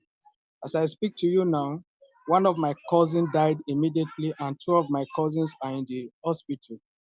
Now, the question is, how will you have a world mobile police being placed within the southern Kaduna region, and such incident will happen from where the mobile police are being stationed to the village, which is Kukumdaji, where the attack took place? It is not up to 2 kilometer or 3 kilometer drive, and you don't expect anybody to be firing AK-47 within that range, and you tell me that the mobile police will not hear the sound of such an attack. The attack that killed around 15 people and injured around 30 people who are presently in the hospital, only for the community to ask the mobile police why they did not respond, and their answers were that they were stationed there to check vehicles and not to fight bandits. Now, that is, I don't know how to put it, because it is sad for you to have a mobile police that is supposed to protect the people, and they will tell you they were sent there to search vehicles. Search vehicles in what sense? Are the vehicles more important than the lives of people that were being killed? And secondly, if you agree with me also, the attack in southern Kaduna did not just start today, and we don't even know when it will end. Please, Senator, I would like you to address especially the issue of the mobile police, for them to say they were asked to check vehicles and not to save lives and property. Thank you. Well, like I've said, you can't dispute the fact that the Christian population were targeted in southern Kaduna by the terrorists, and they were killing them. That cannot be disputed. And it becomes impossible to dispute it, because the Muslim side, in terms of these three local governments that I have said, those who should speak for them have chosen to cover up the tragedy which their people are being faced with. So if you decided to accept your situation and you decided that you have accepted your slavery and suffering so willingly, and those who should speak for you, whom you voted into office, have found that that is the best way to solve the problem, then you shouldn't blame anyone when it is only the Christian side that is sin. If the Muslim side are also suffering from that, show it to the world for the world to see. But you can't conceal it and then you want people to believe you that it is also happening in the other side. Nobody is going to believe that. So those who are making this point that Christians are being targeted is because their points are valid, because it is the one that can be seen physically on the ground. And the other one, not that it is not happening, but they believe that the best way to go about it is to hide the problem in order for reasons best known to them. So it is right, whoever make this assertion that they are being targeted. Now, having said that, not only the mobile police, but Kaduna State and particularly Southern Kaduna, have some of the most strongest presence of military and police locations in Kaduna State. And this thing is kept on happening. It's unfortunate and is unexplainable. And you can, with the heavy presence of security and things like this happen, it is natural for anyone to conclude that there is a conspiracy, even if there is actually a failure of duty to act, it will seem to be a conspiracy. If you are in Southern Kaduna as a soldier or a policeman, you are there to protect the people. But when you decide not to protect them, or when you fail to protect them, you must be seen to be part of the problem or in league with those who are killing them. So everyone is right. They have failed and they have failed. One thing they will always say in order to cover up their failure is to say that the killings have history in the ethno-religious violence in the state. And I started it from this interview as a let us divide this into two. This is not ethno-religious violence where Christians and Muslims bring out knives and stones and machetes and then start attacking each other. These are organized groups coming into the Christian-dominated areas and targeting people that are predominantly Christian, massacring them, killing women and children, and raping them, and pillaging their property. It's a fact. And it is backed up with evidence, pictures, and moving images where people can see. So if you are from the Muslim side and you decided not to show the world your own problem, your own tragedy, because you do not want to embarrass the government, then you don't blame anybody for bringing out his own problem. If I'm sick and I tell the public that I'm sick, then certainly people will come to my aid. But if you are sick and then you try to hide your sickness for one reason or another, you can expect people to believe it is only you that can say you are sick or you are not sick. So what you said is right. The security have failed, whether they are soldiers or policemen, to protect the people of Southern Kaduna. And whoever now come out with any form of theory that aligned that failure to conspiracy or complicity, I think he is right. Thank you very much. Thank you. Our time is coming to a conclusion. We have a few questions left. Kolumba Okbala, please, if you can unmute yourself. Kolumba Okbala, please, and start your video.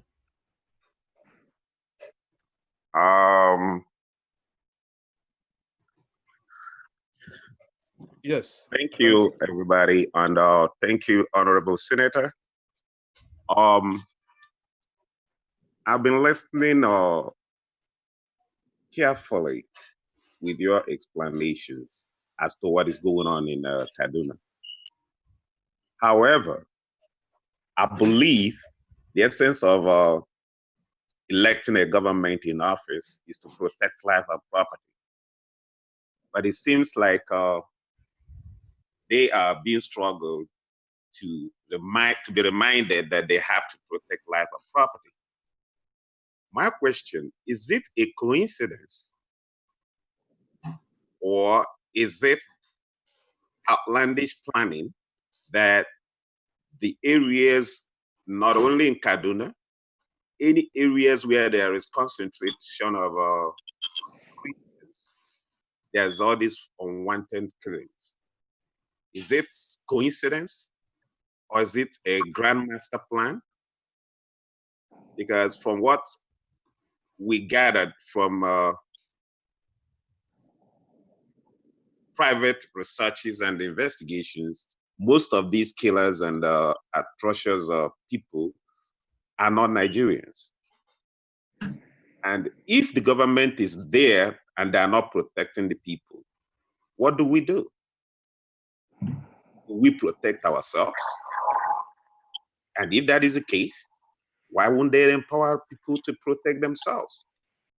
Because how can somebody be walking around with AK-47 on a motorcycle and the person is seen, caught, arrested, released the next second based on a phone call from upper and above? And there are confirmations to that. So if it's not a grand master plan, why would a phone call come from a high up or a higher order to release somebody seen with AK-47? I know in Nigeria is a law that once you're seen with a gun, it's almost like a death sentence. That somebody has an assault rifle, no license, no nothing, walking down the street, and no questions asked. So that's just what my concern is. Thank you very much. Thank you very much, sir.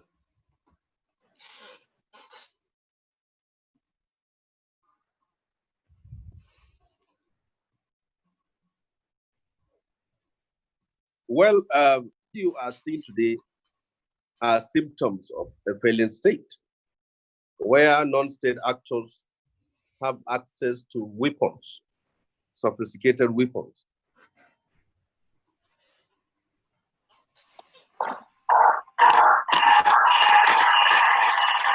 And becoming an authority, and even going to the point of taxing people, extorting villages, and even demarcating areas of authority for themselves. These are symptoms of a state that is failing. And it is the fact that in some parts of the state, in some parts of the north, the attacks are basically in areas that are predominantly Muslims. And in some part of the Northwest, like in the southern country, they are basically Christians. But the fact is this: the Muslims side are also suffering, like I've said, of this tragedy and killings. If you can recall, when I was in the 8th Senate, I stood up to speak about the pervasive state of insecurity and killings in the Northwest as it concerns abductions and extrajudicial killings by these non-state actors and kidnappings. A senator from Kaduna State stood up to challenge me that I am simply doing that to embarrass the government. And the senator that stood up to talk at that very time, he is still there in the Senate, and I'm not there.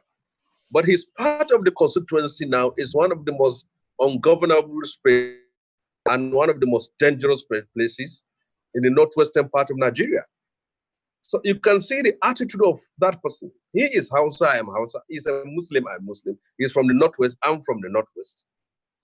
But simply because I stood up to speak on the killings in the Northwest and the failure of security agencies and the government to protect. So for him, what matters is the image of the government and the image of the party and the people who are in government. It has to take Bukola Saraki to intervene by telling him that he has violated the rules of the House and he is supposed to allow me to speak up and request to speak before he does that. So the attitude of that senator will simply tell you that people from the other side do not want the issue to be tabled before the world. So the one which the world can see is the one which they will prescribe judgment on. So Southern Kaduna are victims of terrorism, and the majority of people that are suffering there, the casualties, the victims, are basically Christians. As simple as that. But that does not support, that does not preclude the fact that the Muslims are also there. But they don't want to bring the corpse of the Muslim. They don't want to show, even the protest that is done in parts of the Northwest about insecurity. Some people see those protesters as enemies. That why should they be embarrassing the government? Why should they be seen to be embarrassing the government? So you see, we have reached a point today, is either something is done to bring an end to this bloodshed, or else Southern Kaduna problem has the capacity of threatening the peace, the unity, and stability of Nigeria. Because as things are today, Muslims outside of Kaduna are aligning themselves with the Muslims in Kaduna. And Christians outside of Kaduna are aligning themselves with the Christians in Kaduna. So if we don't address the problems in Southern Kaduna and parts of Kaduna and the Northwest, that could be a trigger that will dissolve Nigeria as a federation.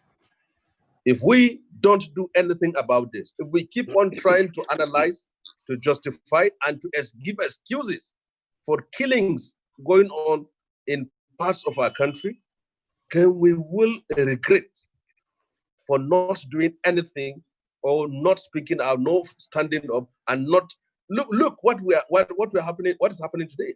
I know very well that the security agencies are some of the most heavily funded agencies of government. Whatever they request, they get it from government, but it doesn't translate to anything.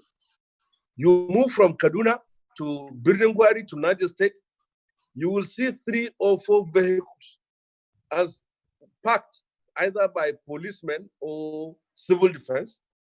If you see how rickety those vehicles are, you will only know that even the policemen and the civil defense guys that I kept there are simply risking their lives. Sometimes they even have to run away when they see a group of 300 to 400 motorcycle AK-47 welding armed men.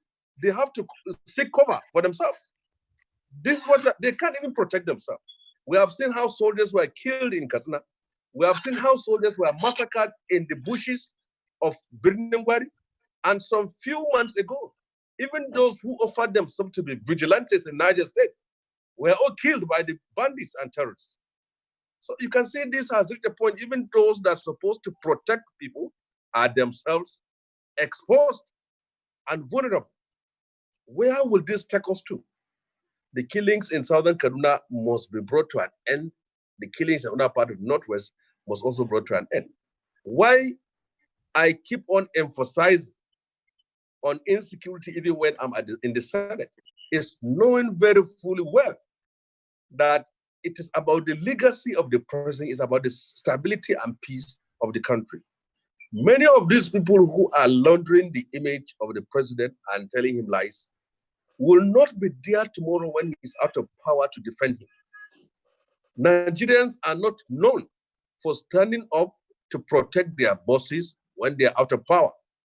It is those that will tell the president the truth and nothing but the truth, call a spade, that are the real friends of Mr. President. Because they are giving him an impression that it is maybe a communal clash, it is about land dispute, and he goes to bed with that while his country is burning, while his country is being destroyed, while his government image and the image of the country is also being shattered. So I believe that if you are in power, you should know your legacy is not about the chief of army staff, chief of naval staff, chief of defense staff. It's not about any state governor. It is about what had happened and what you failed to do and what you did in your stewardship in office. If people are killed, it is not about the state governor. It's not about the chief of any staff, whether air, land, or sea. It's about the president. And that's why he should be concerned of what happens, because none of those persons, whether his aides, whether governors supporting him, whether his own supporters, nobody after 2023, by the time he goes back to his state or his state in Kaduna, that will come to the TV and say that I was responsible, it was not Buhari. The very people today that are praising him, that are telling him lies, that are giving him a wrong impression of what is happening in Southern Kaduna and other parts, will be the same people you'll be sitting down in his sitting room on TV and see them attacking him as a failure. So I believe that what needs to be done has to be done now, and the buck stops on the table of Mr. President. Thank you very much. Very soon we'll end. We still have a few hands, please, if you don't mind. Engineer Daudunuhu, are you ready with your question now? You still don't have your audio, but you send us a message that you now want to ask your question. Is your audio on? Engineer Daudunuhu, please. You don't have your audio on, please. And while you start your audio, Abby, please, can you unmute yourself and ask your question? Abby, please.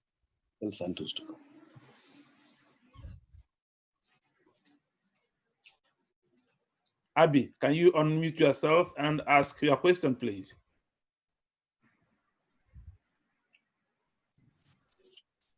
Okay, Ikem Ibodike, please. Cardinal Ikem Ibodike, please. Can you unmute yourself and ask your question, please? Well, are you hearing me? Yes. Go ahead. I want to, before I ask my question, heartily appreciate and commend the courage and the sincerity of the Honorable Senator.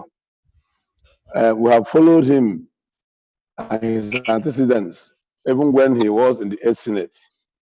And then to date, some of us also believe that it has been his stand against the government and their inactivities have placed him to the point at which a good number of people within the circle of the government do not like him. If they don't like him, we like him. Having said that, my worry is that part of the things with which they brought down the last government was insecurity. We had the president saying that as a general, he was going to lead the battle against the insurgents from the front, not from the back.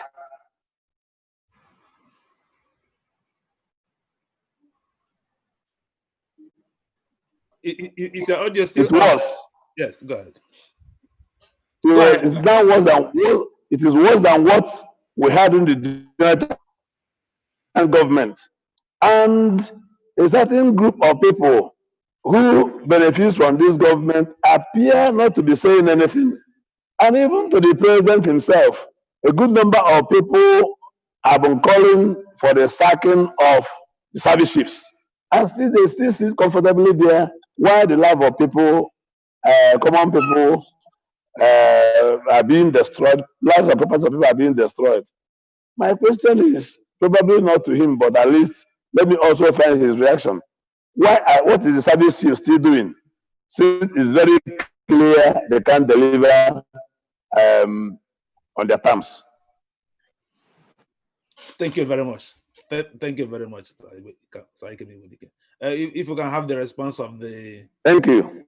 Thank you. The response of the senator, please. Because I think the question, I will no longer ask mine because I was having it in mind. The present government, of which you are a part, came into office on the basis that the government of Goodluck Jonathan failed to provide security for Nigerians. And now we are seeing that not only in Southern Kaduna, but all over the country, security has completely broken down. Even his own. It's even worse than what it was before. Well, it was worse. His own emir's son, kidnapped. His own village chief, kidnapped. His own state in disarray. And yet the president appears to be sleeping. We are confused. What is going on? You see, the problem we have is that we have a president who, once he trusts you with his loyalty, you will continue to fail and even turn out to harm him and harm the country and harm his government. He is slow in taking decisions about people who he feels are his loyalists. And the danger of it is that the nation and his government has to bear the consequences. That is the perilous aspect of it.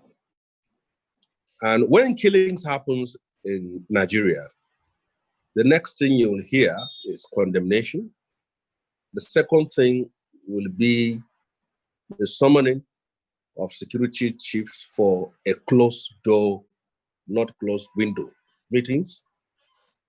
And then resolutions will carry such word that, like, we are going to overhaul the security apparatus of the state, or we are going to restructure the security architecture of the state, or we are going to reset the security structure of the state. And then after that, nothing comes out of it. And we have seen time and time again, people that ought to be sacked are simply being given last warning, and then last warning, and last warning, and then it will turn into commendation for doing their best. And then later is about giving them a chance to do more and to act more. So all this, the state, the nation, and the people are paying a price for refusal to sack incompetent people that have failed to live up to the expectation of the nation. When you're elected into office, you are not elected to do your best.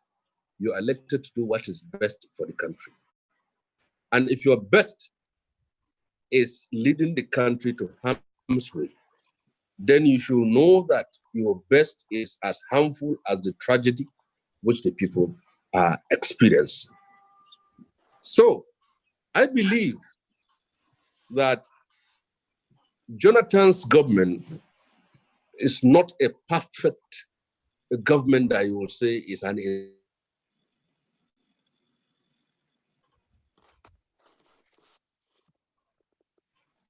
inspiration. For example, government has failed, bombings everywhere, people are being killed.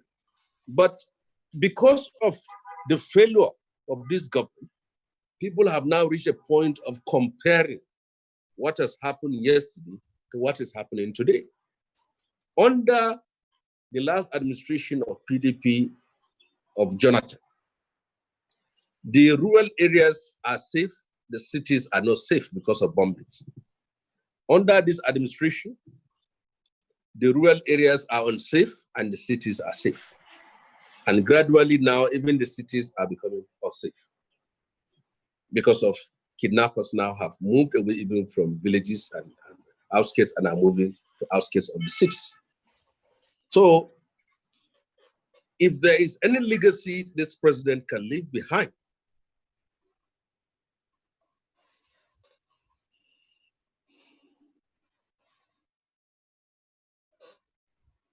and he has only less than 24 months to do it.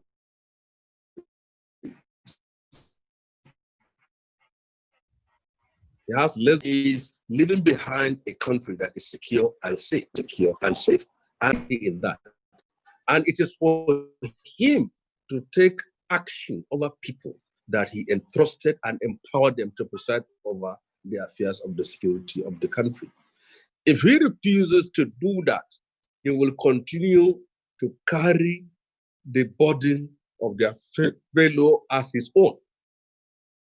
The security chiefs and security heads in Nigeria have failed to protect the people of this country. It is incumbent on him to bring in new people with new ideas,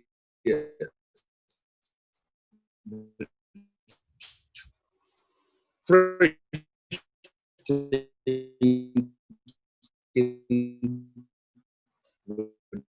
new strategy to see how this issue can be addressed, how the security of this country can be restored.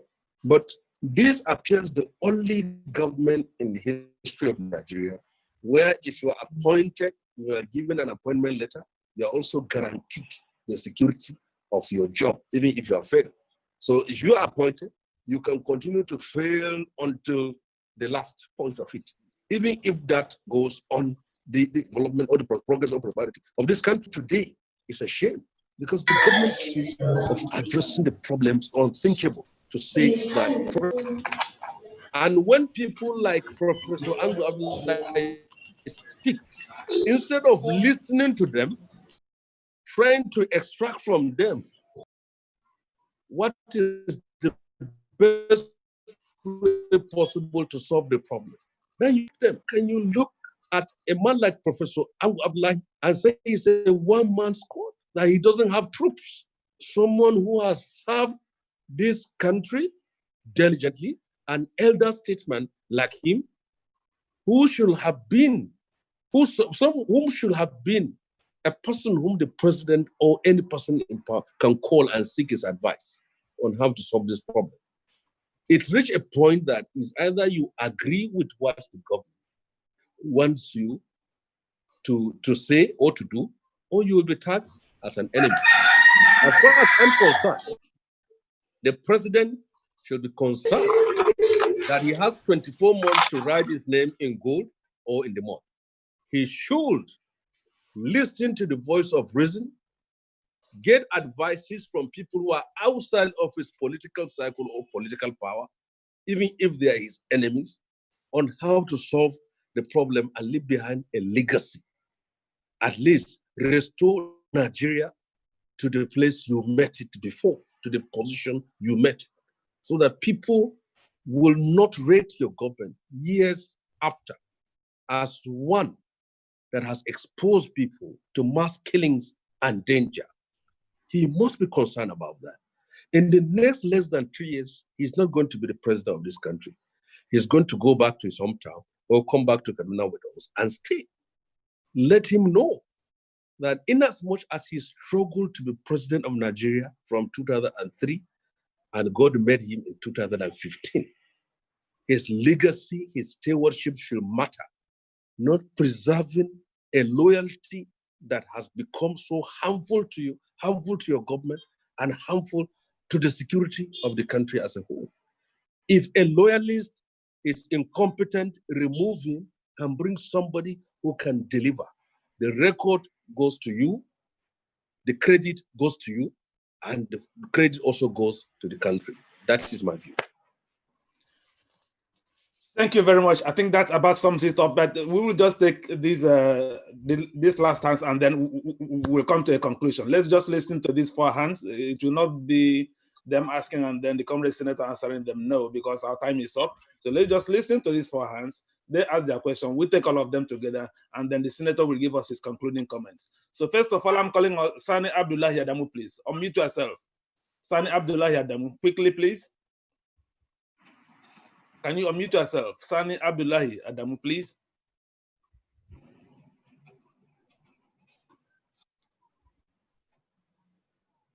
Sani, very good. Please, you are now unmuted. Can you please make a comment quickly, 30 seconds, please? So, can you hear me? Yes. Hello, can you hear me? Yes, I can hear you, but you appear to be in darkness. Hello?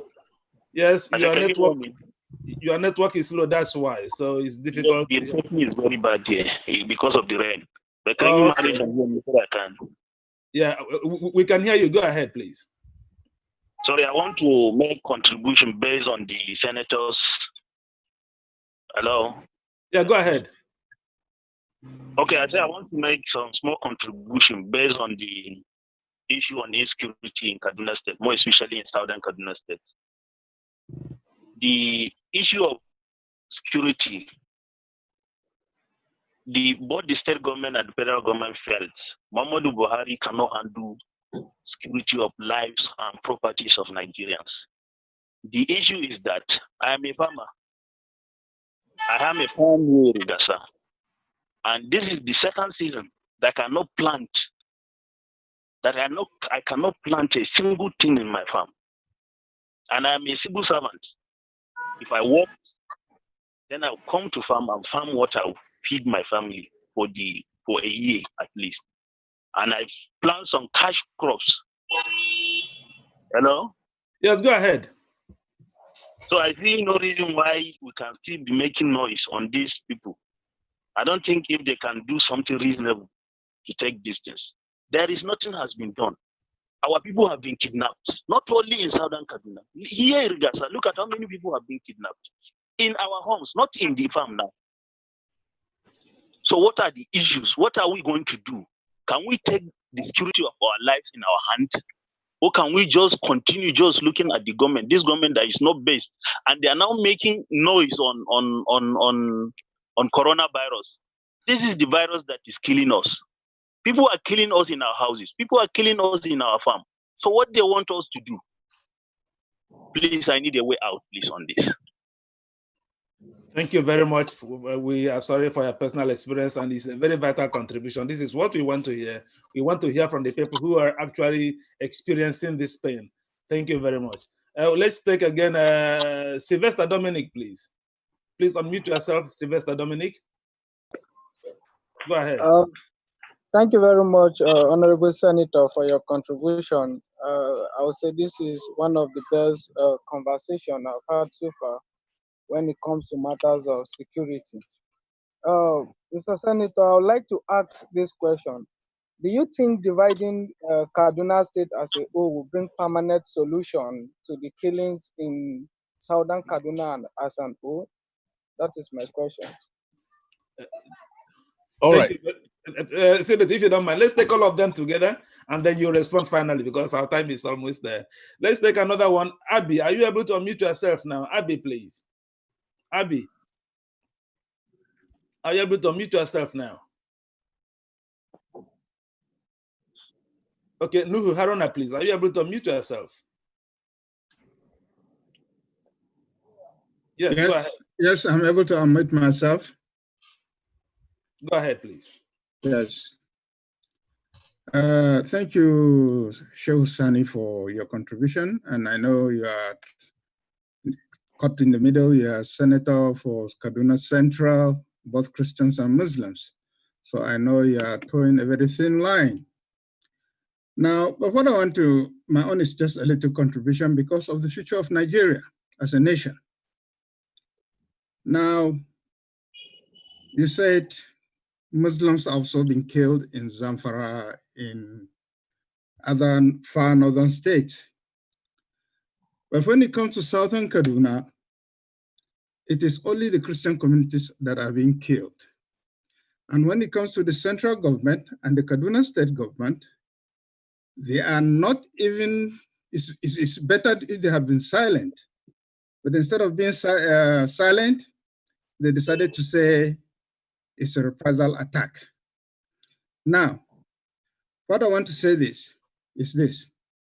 We have a very bitter history of official condonment in the history of this country, in the history of Nigeria. If a Hausa man decides to kill a Hausa man, it will be his problem because it has happened in the past. When Chukuma murdered Ahmadu Bello, it wasn't only Ahmadu Bello that was killed.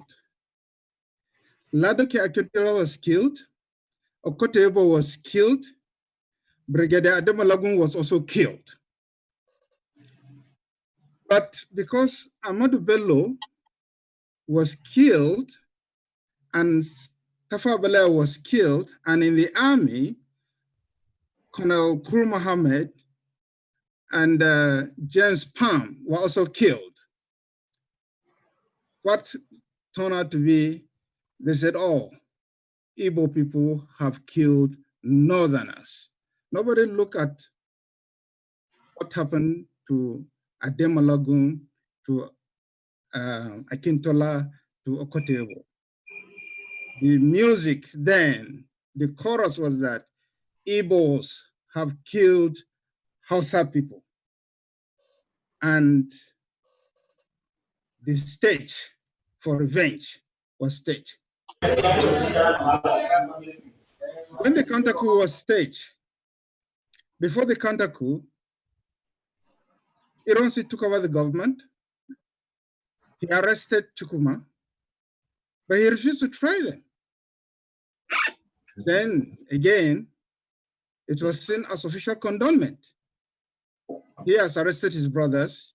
He refused to try them. So Kantaku was staged. When the Kantaku was staged, Igbo people were slaughtered. Gowon was in charge. They were slaughtered across the north.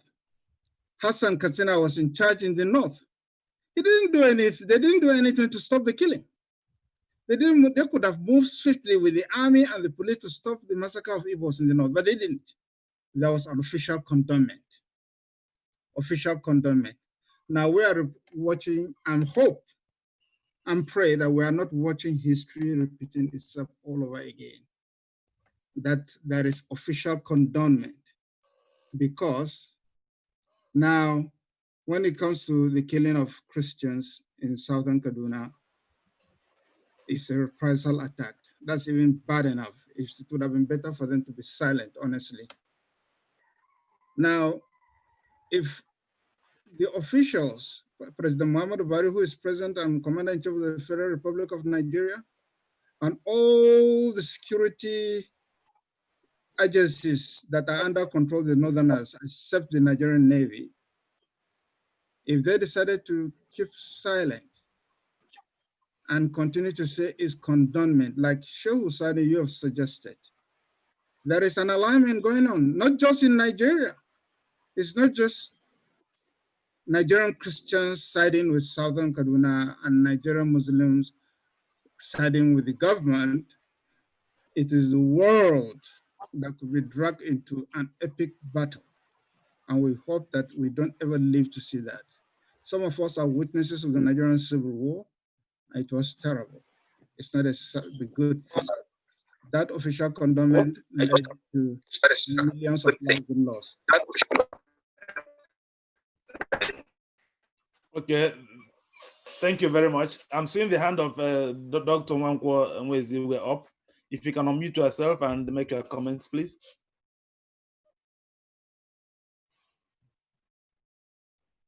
Dr. Nwankwo Nweziwe, please. Are you able to unmute yourself to make a comment or ask your question?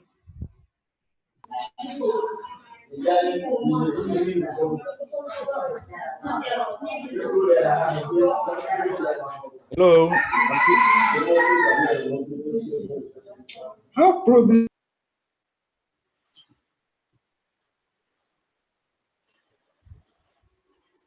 Hello, doctor. You're having some background noise. I have problem with audio. Okay, we can hear you now, even though you have some background noise. You have serious background noise. My network is giving problem here.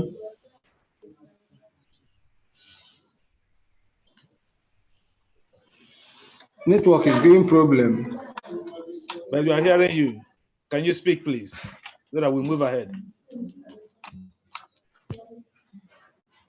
Hello, problem network. Problem network. Okay, let's move to the next person then. Ife Sinachi, please. Problem, having problem. Ife Sinachi, please. Ife Acho, please. Let's round up. Thank you very much.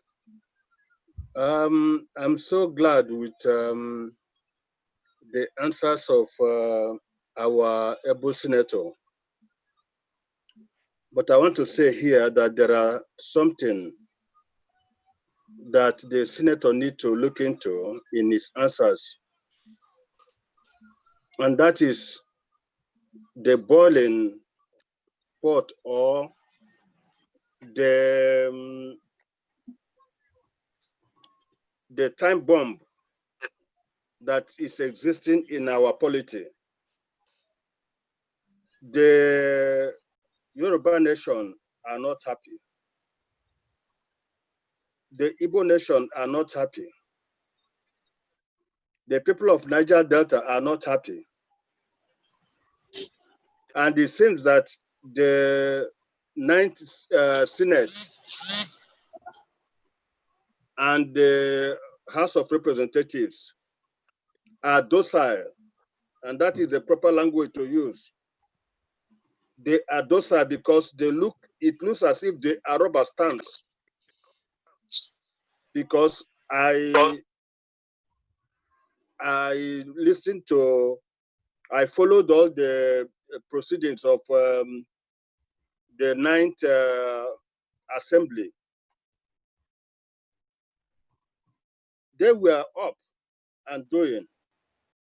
They stood up as people who were elected to act for the people. But the National Assembly led by Lawan seems to be part of the executive. They're making it impossible for them to think outside the box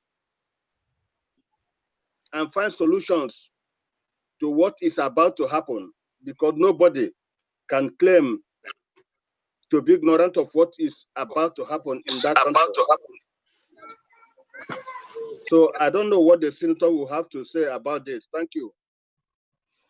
Thank you very much for your useful contributions, sir. Thank you very much. Finally, do we still have, Okembonu is here. Okembonu has indicated he has some comments to make. Yes. Thank you very much, Mr. Lomba, for putting this conference together.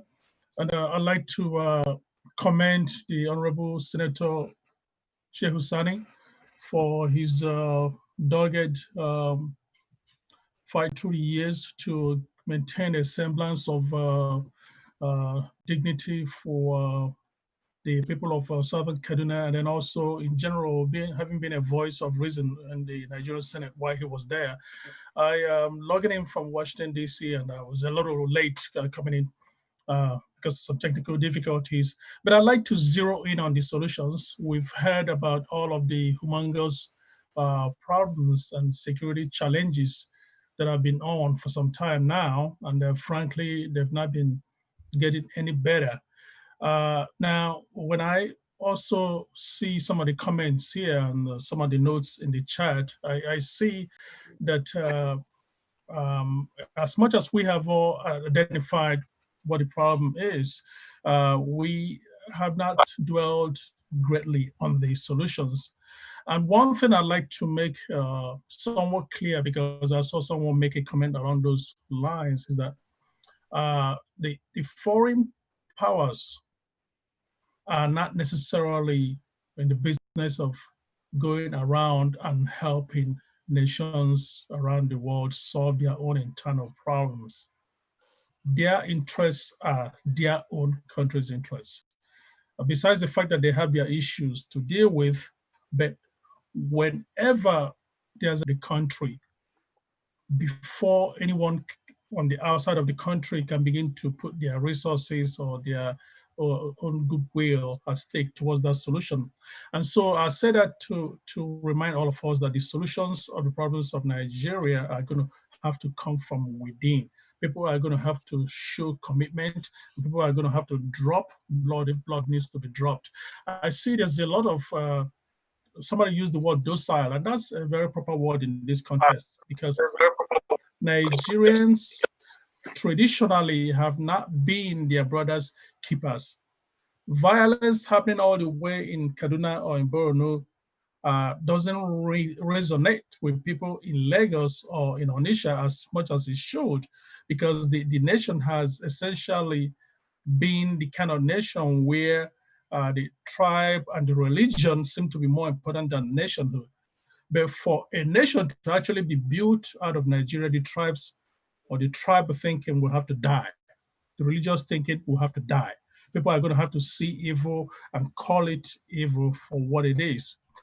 And on a practical level, because things are really, really beyond sitting back and analyzing them at this point, at a practical level, I would suggest that Senator Shehu Sani and whoever else is in the front line of these things begin to reach out, which I'm sure they've done this in the past, but maybe this has to be tailored a little differently, to build a nationwide coalition, some kind of a nationwide civil coalition. And that coalition would actually have to also include Muslims, maybe moderate Muslims. I'm sure there are some very influential Muslim leaders in Nigeria that are still on the moderate side without having to consider anything that is done in the name of religion or the Muslim religion to be the right thing just because they are in that sect, in that Muslim sect. I don't know too much about the individual Muslim leaders in Nigeria, the most influential ones, and they are thinking in these things. But if it means reaching out to some of these people to be able to call evil, evil, because from what I've heard here today also, I think it may be wishful thinking to think that Mr. Buhari, who's the current president, is going to try to solve this problem. One, he hasn't really demonstrated empathy into what happens. And two, he seems beholden to a small set of people, whether those are his ethnic group or whether those are his religious people. It seems that being beholden to those people does not give him the breadth to be able to see something from a more holistic view. And so government is an actor, but government is not the only actor. The people themselves are supposed to be ordinarily more powerful than the government. There's 300,000 police in the Nigerian police force. If 1 million Nigerians come out on the streets, the 300,000 police people will not be able to contain them. But we're not expecting that maybe 1 million will come out tomorrow, but if we begin to build a coalition of people from every corner of Nigeria who see this as evil, as the evil that it is, and then formulate some kind of a plan, not just waiting for the government, but a plan that will go beyond the government, because the government is really a fringe of the people. They are there for a limited period of time. I think that will go a long way and an impactful way to begin to address the problem with the force that which needs to be addressed. People from Western nations, they know about some of these things, but they're not necessarily going to live their life in their country and come down to come and take up police guards in Nigeria and take up security positions in Nigeria to be able to solve this problem. The beginning of solving this problem has to come from within. There has to be a mass collaboration to begin to solve this problem. Thank you, and I'll leave it at that. Thank you. Once again, this is Oke Bono in Washington, D.C. Thank you very much, Mr. Bono, for creating our time, despite the time difference we have with you to be with us tonight. We appreciate you are joining us in this conference, and in fact, we look forward to having you on our platform, possibly on a separate topic, very soon in the nearest future. Thank you very much again for joining with us. Thank you, everyone, all our guests. This is the much we can take this afternoon. We appreciate all of you, please, creating out your time. We are happy that you joined with us. We have some very, well, what do I say, notable personalities among us today, this afternoon, and we don't have time now to start mentioning them one by one. But we thank you all for being here with us. It's been a very worthwhile engagement, and we thank you for creating our time to be with us. I think the senator has left some time ago. I think the comrade senator is no longer here. I think he left some few minutes ago. But we are happy that he spent almost 80 minutes with us. It's more, I think 90 minutes taking our questions, and being someone from the area, it took, I think we are happy. It took courage because we have approached a lot of people to speak on this topic from northern Nigeria, but many of us are afraid to come out publicly. So we thank him for making up this time to come and speak on this subject. We thank all of you. Thank you very much. We look forward to seeing you again next time when we have a different topic. Who is waving? Kolumba Bala, why are you waving? Do you have anything to say? Okay, just good. Okay. All right. Thank you very much. All right. Thank you all, and thank you for staying with us tonight. Why did you miss my video? Okay, I have stopped recording.